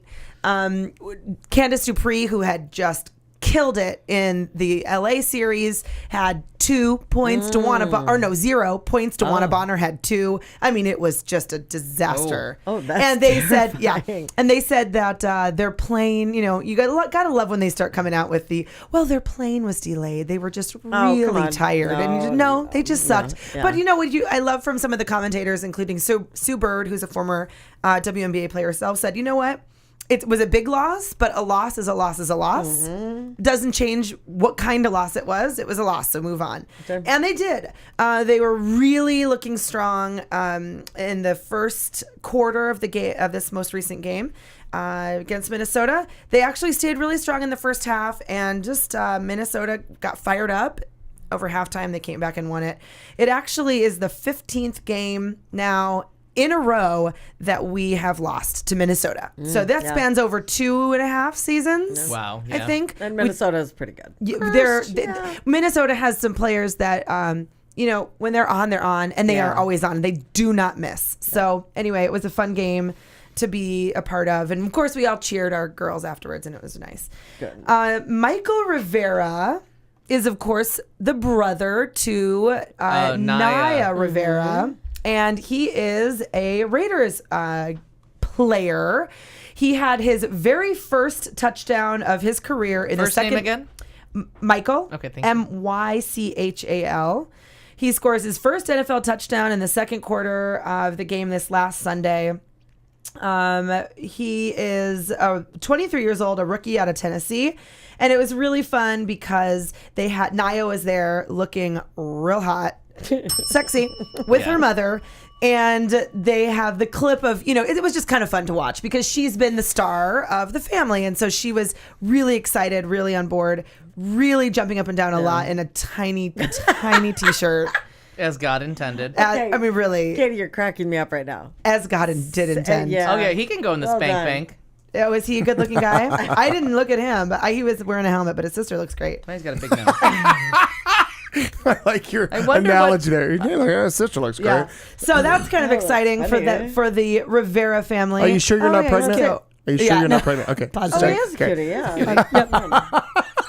Thought I'd check. There is no way. Michael Jordan says that he'd beat. Oh, yeah. Okay. Yeah, he's a good looking guy. Oh. Michael Jordan says that he would beat LeBron James in a one-on-one. I read this. He's not so sure about Kobe Bryant. Yeah. In his prime, Michael Jordan thinks he would have definitely defeated LeBron James and other NBA legends in a game of one-on-one. There was just one matchup that Jordan wasn't sure about. He was interviewed by Ahmad Rashad for an upcoming promo video for NBA 2K14. Let's Google him right quick. He said he'd like to have played a game against Jerry West, Elgin Baylor, Julius Erving, Carmelo Anthony, and Dwayne Wade, among others, and was confident in his ability to defeat all comers against him. I don't think that I would lose, other than to Kobe Bryant, because he steals all of my moves. The clip hasn't been released fully yet, so it's impossible to say whether he was joking. Sure. They haven't said how he kind of delivered that line, but he can kind of do it. He's Michael Jordan in his prime. Because he said in his prime. He's not referring to now. No. Yeah. I would have to say I would completely agree with that. Yeah. Well, I mean, he More was... than completely agree with that. Yeah. Ahmad has aged a little bit. And it was a different... did basketball feel different when he was playing? It had, when you watch... Oh, yeah. But she is Felicia. still beautiful. Oh, my God. She's Felicia so Rashad. Yeah. Still employed. It's like with any of the sports. When you watch football in the 70s as opposed to now, it seems like it's way faster now. It's also grainier if you look at the film. A lot grainier. It's an homage. But at the same time, they're a lot harder hitting. I feel like a lot less timeouts. Yeah. Lot less. I feel like I liked gear. And I liked watching NBA, and it probably was just where I was in my life. But I really liked the NBA when Michael Jordan was in it, and I was younger, and I was just more kind of into it. It was just we more watched fun it too, but it seems faster now. Everything is faster, bigger, stronger, right? More steroids, bigger, longer, and uncut. Yeah. Was that out loud? Where's the piece of paper? I know we need to measure that. I'm sure that it is different, but I think Jordan could have taken all of them. Yeah. So it was really fun. He, of course, he praised the players all for being good athletes, but it was a fun interview, I'm sure, and it'll be fun to watch. So Jay-Z thinks that he could become a sports agent. He lacks the educational credentials to ever be officially certified to represent players in contract talks, but nevertheless, he thinks that he has the experience to qualify just him. Because he's black and has a lot of money? Let me actually tell you why. I mean, along those lines, intentional racism. His experience, of course, comes from engaging in an illegal empire. He says, I know about budgets, man. I was a drug dealer. This is serious. That's how you get Beyonce? To be in a drug deal, you need to know what you can spend. You need to know what you need to re-up. Or if you want to start some sort of barbershop or car wash, those were the businesses back then. You can easily get out of that. You can get into that easily. You can't get out of it. Watch back at her reading this. Oh yeah, no, I try to get. Oh no, Also, that was you got the head intentional. roll? No, I that like was it. intentional racism. Also, I you're was working for- trying to like. that tremendously. I'm trying to. Katie's working for Paula Deen all of a sudden. Is this She's rolling her- method acting? This is method acting. It is. I'm trying to really Yeah. like channel some like Jay-Z drug right. dealing. I feel like the theme from Shaft should be playing while you're reading that. Yeah. Well, and so all about car wash. So sports. Working at The car wash Yes, which is good. was sexy. And I actually like the movie. So, sports agents, however, are slightly miffed. They say that understanding budgets and your basic idea of drug dealing, your potential resourcefulness in that arena doesn't translate into the expertise necessary to dissect labor deals, salary caps, blah, blah, blah. So they were a little bit It's like... a different kind of cap. Listen, dickhead. Yeah. Oh, my God. Intentional racism. Intentional. Yeah. Just because your wife did the halftime at a Super Bowl doesn't mean... You don't walk up to like the owner of the Lakers and be like, bitch. Yeah. Where's my drugs? Where's my? I got Show me $100 the worth of drug. heroin. The drug. I got $10 for Klondike crocodile. or whatever. What do you take? Which is the better deal? Right. When do we get the Jay-Z burger at McDonald's? I mean, cap you. Yeah. Because So he has to negotiate all kinds of shit. He really Endorsement does. deals, shoes. he really does. So anyhow, Very busy. we won't see him No, as a we- sports agent we won't. anytime No, soon. no. And that, my friends, is this week in Sports. I love it. Oh! We won't see him. We as have an a. agent. I do have. Oh hell! I had it in my head. I had it. And I forgot it. There was something. There was a sports thing I was going to bring. Oh my God! How could I forget? Oh. Sexy the Hawaiian Lion is the halftime show at the next Super Bowl in February. I said that was last week's entertainment news. Did you? Oh yes. I'm By so the way, excited about it. He's very excited about yeah, this. your boyfriend. Bruno Mars. You're Bruno. Yeah. Bruno Mars. Oh. That is right. You know what's funny Well about done. Bruno Mars? As on board as I am with him now, it's so funny that before I knew of him, I remember sitting in the studio at, I believe we were on 24th Street, and you were like, I can't believe you're not on this already, Right? talking to me about him because I didn't know who the Oh, fuck yeah. he was. And all of a sudden, I'm on board. He's a sexy little motherfucker. I didn't realize Hawaiian Lion was actually his That's- thing, that's but his- you Google it and yeah. his pictures come up. Hawaiian Lion. That's what I called. Yeah, I like it. Which is different than what they used to say about Hawaiian Lions. It was when Dog the Bounty Hunter was on with Barf. Not sexy. Not sexy. Totally different. And Beth was the poster child. So disgusting. I understand. It's 9:31. Our final segment. Well, we are still drinking the Katie and Marnie. Would you give us our drinking word? What is it? Sexy. Yeah, girl. Almost in That's- unison, but that's sad. sexy. Yeah, that was sexy. Well, let's kick off our last segment like this. And now, thoughtful vulgarity, where we, in the studio, try to make ourselves slightly less shallow, which is not hard to do. We will ask one question of the panel and have them try to answer it while fucked up drunk. Because you know at home how well it goes when an important question comes up 90 minutes after alcohol has been served. Politics, religion, why not? You're fucked up. What could possibly go wrong? Who could you offend? You've been warned. Good luck. Perkins. I don't know if I just dream about this question or if I feel like we've done it like a bunch of times, but did we just do this last week? Were the different perceptions of the same event? I don't recall that. But then again, this could be a different perception. Exactly the same event. That's a good call. I think we did. Yeah, it feels We did? familiar. It does feel familiar. I'm starting to feel the Deja same vu. perception. Yeah, Deja vu. of the same event. Okay, so tell me about So same idea, but I want to hear it from the perception of a breakup. Like, tell me about a shit. breakup that, especially after seeing Enough Said, like about how a divorced couple sees each other afterwards. Like, how do you like one of your trickiest breakups? Like, what do you think what was their version of the train crashing, and what do you think yours was? Like, what would make it? They were right, and I thought, what the fuck was I thinking? I'm pretty sure that's pretty much how it went down. Yeah. But, I mean, so did you break up with them, and they were completely shocked by it? Like, I'm sane. Why are you saying these things? Because not sane at all. And, yeah, it was just like all of a sudden where you just get to the, I'm done. And I was done because I couldn't figure out what the fuck I was thinking. And then I left. But did you tell her what you were now, like, what you realized you were thinking that you had forgotten to think for a while? Yeah. Really, just leave. Because I can't, you can't do this anymore. Like, it's craziness. And then what do you think their perception of it was? How on earth could you think I was crazy? Oh, okay. Yeah, I mean, because bitch. Right. How could you think I was crazy, bitch? I think when someone is that delusional, that they, if you're that engrossed in yourself and narcissistic and borderline, that you can't understand why somebody would be. Well, why on earth would you leave me? Do you know who I am? Yeah. It's so important. I'm terribly important. Thank you. Terribly important. Look at me. Look at me. We should continue to talk about me. Please. Can we talk? Yeah. What do you think of me? Yeah. Enough about you. Right. But it just, there was no. So, okay, and then the follow-up would be, or I'll wait for the follow-up question. Okay.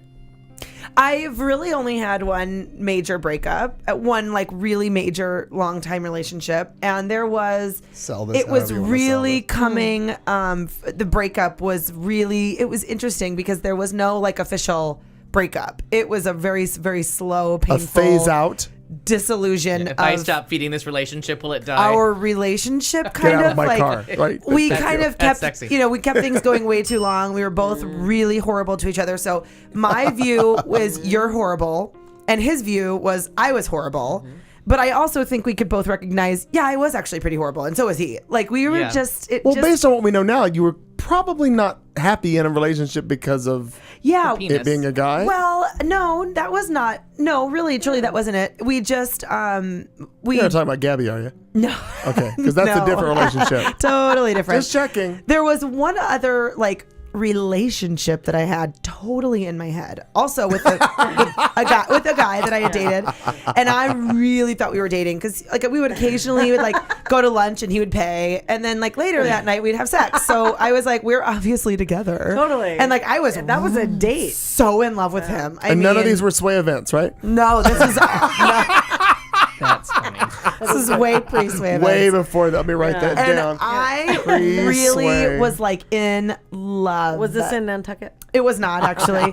This is pre-Nantucket. Okay. So this is just after college. It was one of my first jobs right out of school, and he would do just enough to keep me kind of on the hook, string you along, just enough. He was actually doing just enough with a number of girls, because he was just.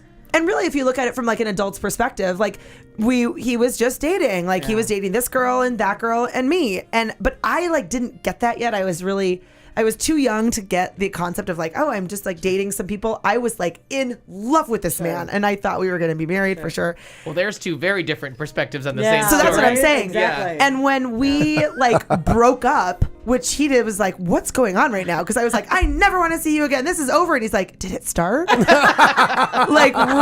That's awesome. Yeah, it was really. And it's where was I when it started? Who are you? Yes, really, truly. That's even better.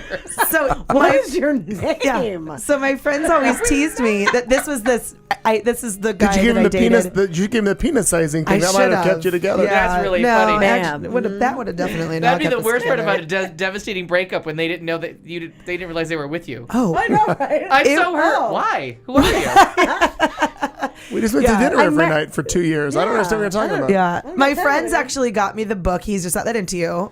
For this specific guy, and I read it, and it was life-changing. I know it's such a stupid cliche movie. Does it work? Does it work if you've been single for 12 years? Yes. Does it? It is because he's still not into you. No, but doesn't matter when you read it. Rude. The thing that unsexy. Kind of. That came out way meaner than I meant. Yeah, bitch. Right. Different perspectives. Yeah. So, but the book, though, really quick endorsement for the book. The movie, cheesy, stupid. The idea is kind of cheesy, but the book is I forgot there was a movie. You're right. It's so empowering and uplifting to read. You're like, so is Up with People, but I don't want to see that show again. It is so good. And based on a Sex and the City episode. Is it really? Yeah. I didn't know that. It's just not that into you. It's genius. The book is genius. It changed my life, and then it was really it was a throwaway line to end. They didn't know how to end this shitty exchange going on between Sarah Jessica Parker and a friend of the guy that had just dumped her, and he's like, "Listen, he's just not that into you." Oh, that's and he so walked away. funny. And one of the I didn't know writers that. came up with it, and then the author of the book is one of the writers for Sex and the City, and they just wrote the whole thing. But it was a throwaway line because they couldn't get out of the scene. Because Sarah Jessica Parker was playing neurotic, as she always did, and they're like, she could keep this crazy on for 2 days. Right. Yeah. Well, anyway, that was a fun little detour, quote unquote breakup. Sure. I like it. Clayton? Because I'm pretty assured that none of them listen to the show. I really only have to go with because really in my world 3 relationships. I mean, you've got Gio and Andrew and Danny. But the one with Gio was because Gio decided, and it's just because he was raised by his mother. He decided that the only way that he and I were going to needed to breastfeed. I don't know where No. Because he learned relationships from his mother. Oh, and being an overbearing Latino mom, what she did was she controlled his father, and that's how that relationship worked. He went to work, did his thing, blah blah blah, but she, for lack of a better term, she wore the pants of the family. She controlled everything, and what she said went, and that's how that relationship was. She smothered him and made it, her way or the highway, basically. Right. And that's what Gio tried to do. The only way that he knew how to do a relationship was do that and to be that person. Right. And well, no, that's not going to work. I've got too many other things going on, and so that just didn't work. So the smothering was just, I had been independent for so long. And though I fell madly in love with him, and we had a great, we had a great run for probably a year and a half of the 3 years. Right. But because I have that never say die attitude of so many different things, and I keep trying and make it work, it'll make it work. It went on and on. It'll get better. Right. I thought maybe we'd turn that corner. We were just. I thought maybe like we were just young, and we turned the corner. Maybe and it's lesbian bed death. Right.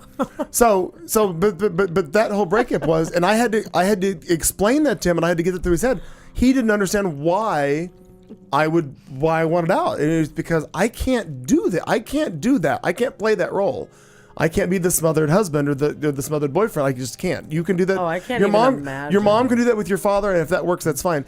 And to my knowledge, still having issues with that. Not me, him. But now, as far as the breakup goes, like, how did you just be like, and we're done, or did It literally was. Do you remember? No. Do you remember when I lived with Ricky and Randy over on by close to where Darren and Michael? Okay, literally, what I did was I called Ricky because I knew Ricky had a room for rent, and I called Ricky. And I'm like, I need that room. I need it tomorrow. Whoa! And I literally, boom, made my arrangements, done, and because we were in a house on Turney. So what do you think his perception So wait, of he that came. was? Did he come home and you were gone? Pretty close, because I was like, I'm letting you know. But I think it had been building up, and finally, I had drawn 30 lines in the sand, and finally I built a boardwalk, and I'm like, now we're done. Yeah. I've tried. So do you think his perception was relief too, that this? I don't know if it was relief. I don't. Well, that this bullying with this constant drawing the line in the sand and or moving. because that's all he was. I familiar honestly don't know if it was relief for him or not. It was a freedom, and it was a relief for me. Yeah. But I don't know if it was. I don't know. Honestly, and it sounds horrible to say, and this many years later, never had that discussion with him. And I've never asked. And I was, and not that you would really have the discussion with an ex. I always wondered, did so you what ever do you think went wrong? But no, but Gina and I have done that. But do you ever get insight? Like, do you ever during the course of the relationship or the ending of the relationship get the insight of like, oh, you have no idea we're not happy, or they break up with you and you're like, oh, I had no idea we weren't happy. Like, you know what I mean? Because usually in the breakup conversation, somebody says something, the other one's like, really? I mean, not that they haven't met you is a new one, but no. And Why are you crying, little girl? I don't. Right. I just love you so much. I'm so sad. Wow. I don't remember exactly, and I think it was just a dissolving of a relationship with Andrew and I. Andrew was the kid who, he's the reason I know sign language. He was a wonderful kid, but it's very interesting when you are affiliated with that deaf world in some aspects.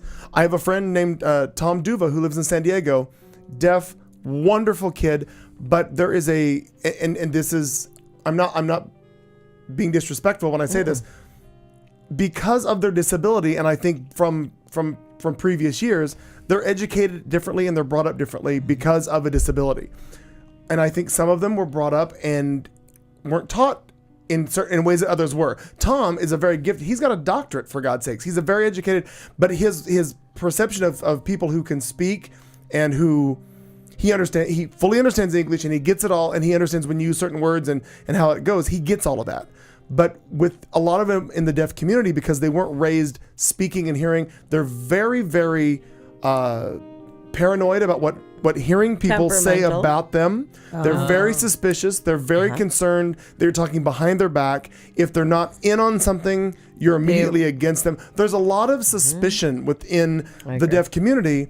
And regardless of what you're trying to help with or what you're doing, if they have a perception that something's wrong, perception is reality in any relationship. And if all of their other friends in that deaf community, which is their encourage them, right? You're dead in the water. You're dead no matter what you do.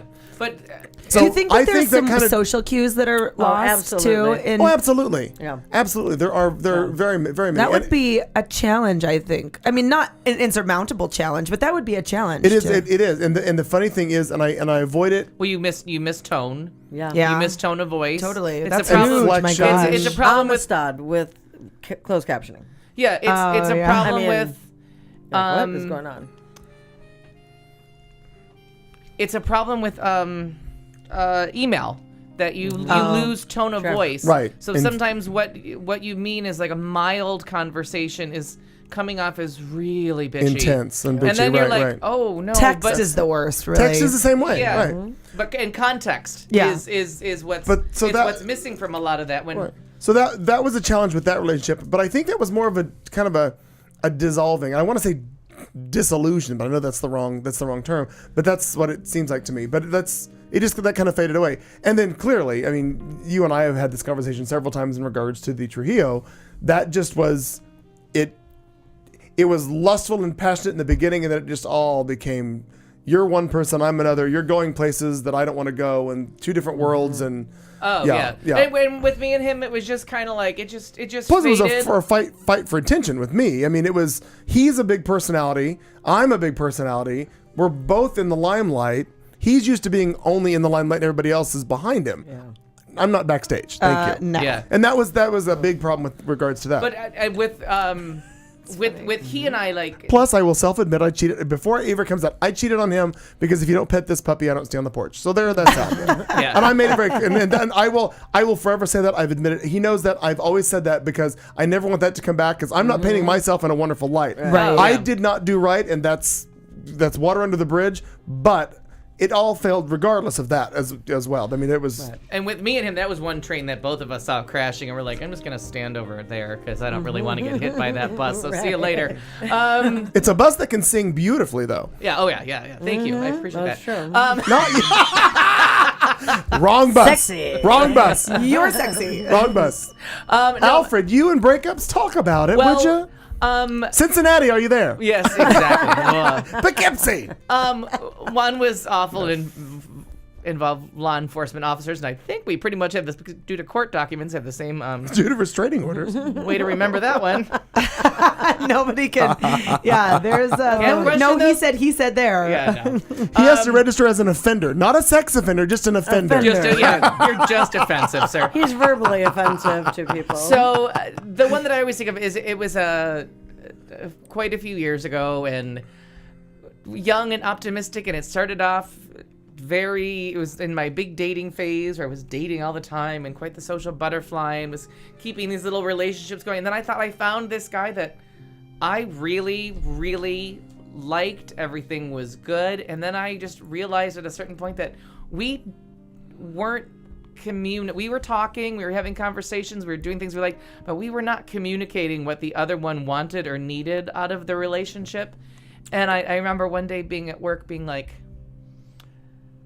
he's got like 2 more hours to send flowers or a card or some kind of message here to work. Like I started to okay, I'd like a little romance in this shit. Like you need it's time. We're having fun, but let's step it up. It's time to ring the bell and get romantic. Thank you. Sexy. Sexy. Get some sexy up in here. Time. And it really was a lack of communication that I just wasn't saying this is nice. We've got all the bases covered, but now we just need to add a little bit of romance, and then we weren't communicating as to what anyone liked in bed. We were just doing it, but we weren't nobody was saying nobody was enjoying it really. No, it wasn't quite grim and cheerless orgasms, but I suddenly understood what the term meant. Grim or cheerless? Yes. Both. Yeah, exactly. C. So it was really odd, and so when it came time to break up, and we had never communicated that what it wasn't we wanted going well, or what we needed, that we never communicated that it wasn't, that now I was on the bitter side of the curve, right. and so finally I just slept with somebody else because I'm but I was so had a little fun on the side, and I thought, okay, this is stupid. Here's this guy that's doing all these, he really is doing things, just none of them are romantic. They're all just... They're not the right mechanical. things for you. Yeah, right. He's just bringing me vacuum cleaners. No, I'm gonna need a little... No, practical gifts, and I was appreciative. I'm just using it as an example. Don't disrespect vacuum cleaners that. Ever. Ever. But it was kind of like getting a blender for your birthday. You know what I mean? Again, practical. There's I'm gonna nothing use... wrong with the blender. Right. And that was... And that's what I'm saying. I got a photo printer this year. I love it. See? Yeah. It's really There's anything romantic. wrong with them. And that was the thing. If I get Tupperware from I'm fine with that. I'm so excited about that. Yeah. Because I get rid of all the and other I would just don't give me anything. Aaron, if you give me Tupperware, I want a card. Yeah. Just a nice card. A nice card. And I don't want a dirty picture. I want something kind of funny or something not nauseatingly romantic. And a gift card to Total Wine. Yeah. We've got to stand right on with that a edge. large amount. Slightly available. romantic, but I don't throw up in the card. You don't want a penis nose when you open it, Yeah, and I also don't want some sappy poem about how you can't live without me, because then I'm going to have you committed. So it was very And strange. don't ever let anybody come out of a back room of a restaurant going, happy birthday. There'll be a death. I will kill you. I'm on board. Fuck you people. I will get up and leave the restaurant. And don't call me babe or baby, or there will be a The best death. part of those happy at birthday all. songs is that they literally are so depressing. And I didn't realize that they were going to do one for Palmer's second birthday at the Disneyland restaurant. But they literally, everyone there is celebrating something. So they go from table to table and they're just like, happy birthday, you to you and your mother, da da da. And Palmer, my job sucks. I have no health care because I work This is the part-time. 93rd time I'm singing this today, so right up your Exactly. No. Palmer started crying. And I would too. I would have taken Palmer and we would have left. Palmer's like, why are the sad clowns singing? Those songs are the worst. I hate that. So to summarize, so when we summary, when we did an official breakup, an official okay, you got to, it's time. You got to get your stuff out of my apartment. I appreciate all this stuff, but and it's not leave the vacuum cleaner. But and the blender. Here's the tragic part of it, and why it had to end is finally one night in the dark we stumbled on something that he liked sexually, and it was exciting because I'm like, if you just said you like to do that, we could have done that months ago. Right. This could have been a lot more fun. This could have been a lot better because you could tell Did it they were both involve a vacuum? You know what I mean? I'm just trying to get back. I'm sorry. Okay. So it was just that I'm like, you got to go. We have to be we are not talking about what we want out of this. And so this was the morning after. Too much, stumbling. too little, too late. No, that's so funny because that's what I was kind of saying to him, and I kind of. Did you sing it like Denise Williams? I can't remember. Okay, Little I'm sorry. Niecy. Very sexy. We'll listen to that later. I'll educate you about that song. You have no idea what I'm talking about. Nope, not even a little bit. But it was very funny. So I could tell in the morning that he thought, wow, we've made some breakthrough. I'm like, we have been at this for way too long for you to finally tell me you like your pee-pee. You know what I mean? Like, nah. I'm chafed and I'm tired. Yeah. So to me, it was like kind of a relief to be like, I can't keep guessing what it is you like. Like, we can't stumble upon sexual positions. You got to be able to like speak out, raise your hand, tell me what you want. Yeah. And I'll say yes or no. Like, suggest some things that I may or may not be agreeable to. In the bottle? Yeah. Maybe the bottle will fit. Where else you put in the bottle? But to him, he was completely blindsided. And he was such a kind of an introvert, shy person. Well, yeah, that's so funny because especially after kind of a moment like that, and he wakes up thinking, this is just going in the right direction. And you're like, get your shit and get out. Yeah, like what else we got? And so I just had to tell him, like, you got to go. Like, this isn't, and that might have been bad on my part, but I'm like, if we're months, and I mean, we were together quite a while for like him to not bring something up. And but I'm sure to this day he's still like, I guess you have bad sex and he leaves. I mean, you have good sex and he leaves. Sure. Mediocre sex is what he was after. What is He's just fucking average, literally now, because he doesn't want you to leave. Just to define, what's you said you've been together for a long time. I don't know who the hell. I don't want to know what it was that they. I don't know. No, that's not my question. You don't want to know what they stumbled upon. No, I'm just curious. And it still wasn't anything terribly exciting. It wasn't something that would come up in date 2. In our final 4 minutes, what I want, but I maybe I could ask what the follow-up question. I have a follow-up. Well, this is quickly. You said you'd been together for quite a long time. What in a relationship? What do you consider quite a long time?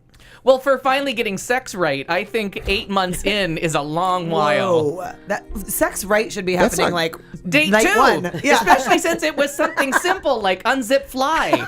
You know what I mean? Like, well, actually, night 1 should be your name. Yeah, and then last name's around the second week. Right. But I mean, that's how basic. Right. That's I mean. Okay, so just quickly around there, longest in time wise, longest relationship, Al. 3 years. 3, Marnie. 9-10 years. Wow, rally. Okay, Katie. Yeah, Kelly and I are over 7 years now. You're over 7. Mm-hmm. Mine's 7. Yeah. Got it. Okay. And there was an itch involved at about 5. Yeah. Mine was 3 and cops ended it. Not the show. Not the show. Are we watching Cops?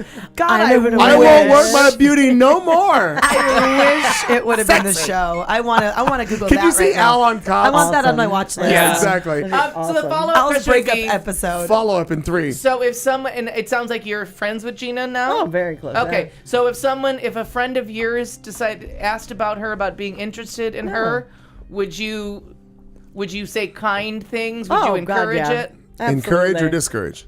Encourage. Okay. 100% encourage. Not. Would you share horror stories of yours, or? There's really no horror story. I mean, it just was. Okay, she just told us the woman was batshit crazy. No, that wasn't Gina. Oh, you were. That was not Gina. That was a different lesbian. Different and relationship. That different relationship. Now, would you tell someone to go I'd get say involved run with her? like hell. Right. Oh, from the relationship you were talking about earlier? Yeah, and only. Oh, and that's what I mean. So from that, I just because there's 2 Ginas, right? Neon sign. No. Oh, I thought they were both. Oddly, I just will never mention that on here. Okay, so that's the answer I'm looking for. So for the guy that you were with, even though I have no idea where he is or what he's doing. I don't think he's doing well. I don't know. I don't think I would say anything. I would not have anything positive to say at this point. He hurt me. Oh, he cheated on me a lot and really was hurtful and was verbally abusive. How do you think he feels about you being a lesbian and screwing around with him? Where's his redemption in this? No, he was actually, and actually the really sad part is we broke up so long ago, and then after Kelly and I got together, he saw my brother out at the bar, and as a real adult, started giving my brother shit about me dating women. I mean, he's just a douchebag. He's just a douchebag, but he's also been very sick with cancer, so it's like kind of hard to it's a whole story. You know how to trump a story. Well, as we go live to a phone call, let's get I know, and I don't know where he is. I would like to know what's going on with him. I think about him often because he was such an important part of my life for a time, and I know he was sick, but it's hard. But like, if a friend came up and said, "Oh, I met this guy, and he introduced you," and would you be like, Oh yeah, go for it. No, I don't think so. I would Okay. just, but I'm sure he's grown up. I don't know. Yeah, and that's the. That's kind of what I would say. I would say I just don't know. Yeah, it's been a long time. We were young. In reference to my first one, yes, I would encourage, but because I think I know him enough now, I know and remember, I could advise somebody what they were getting into and what to expect, because I still think he's a genuine, wonderful person. I just think, and maybe now as he's gotten older, he probably understands the smothering less is more. Mm-hmm. Because he's a big-hearted, wonderful guy. He really was. It's just that time frame in our world and our age just didn't work, not at all. And I would just say, if somebody said, and a friend of mine actually did date him right afterwards, but we didn't become friends till later, I would just say he's kind of boring. Like, make him talk. Sure. Like, I just didn't, Right. Yeah, there's nothing negative. Pull that shit out of him, I have literally. to say, don't make him talk. Make him say something. That would be the the problem. Was we were talking, but we weren't saying anything. Sure, absolutely. That sounds almost profound. It was a little.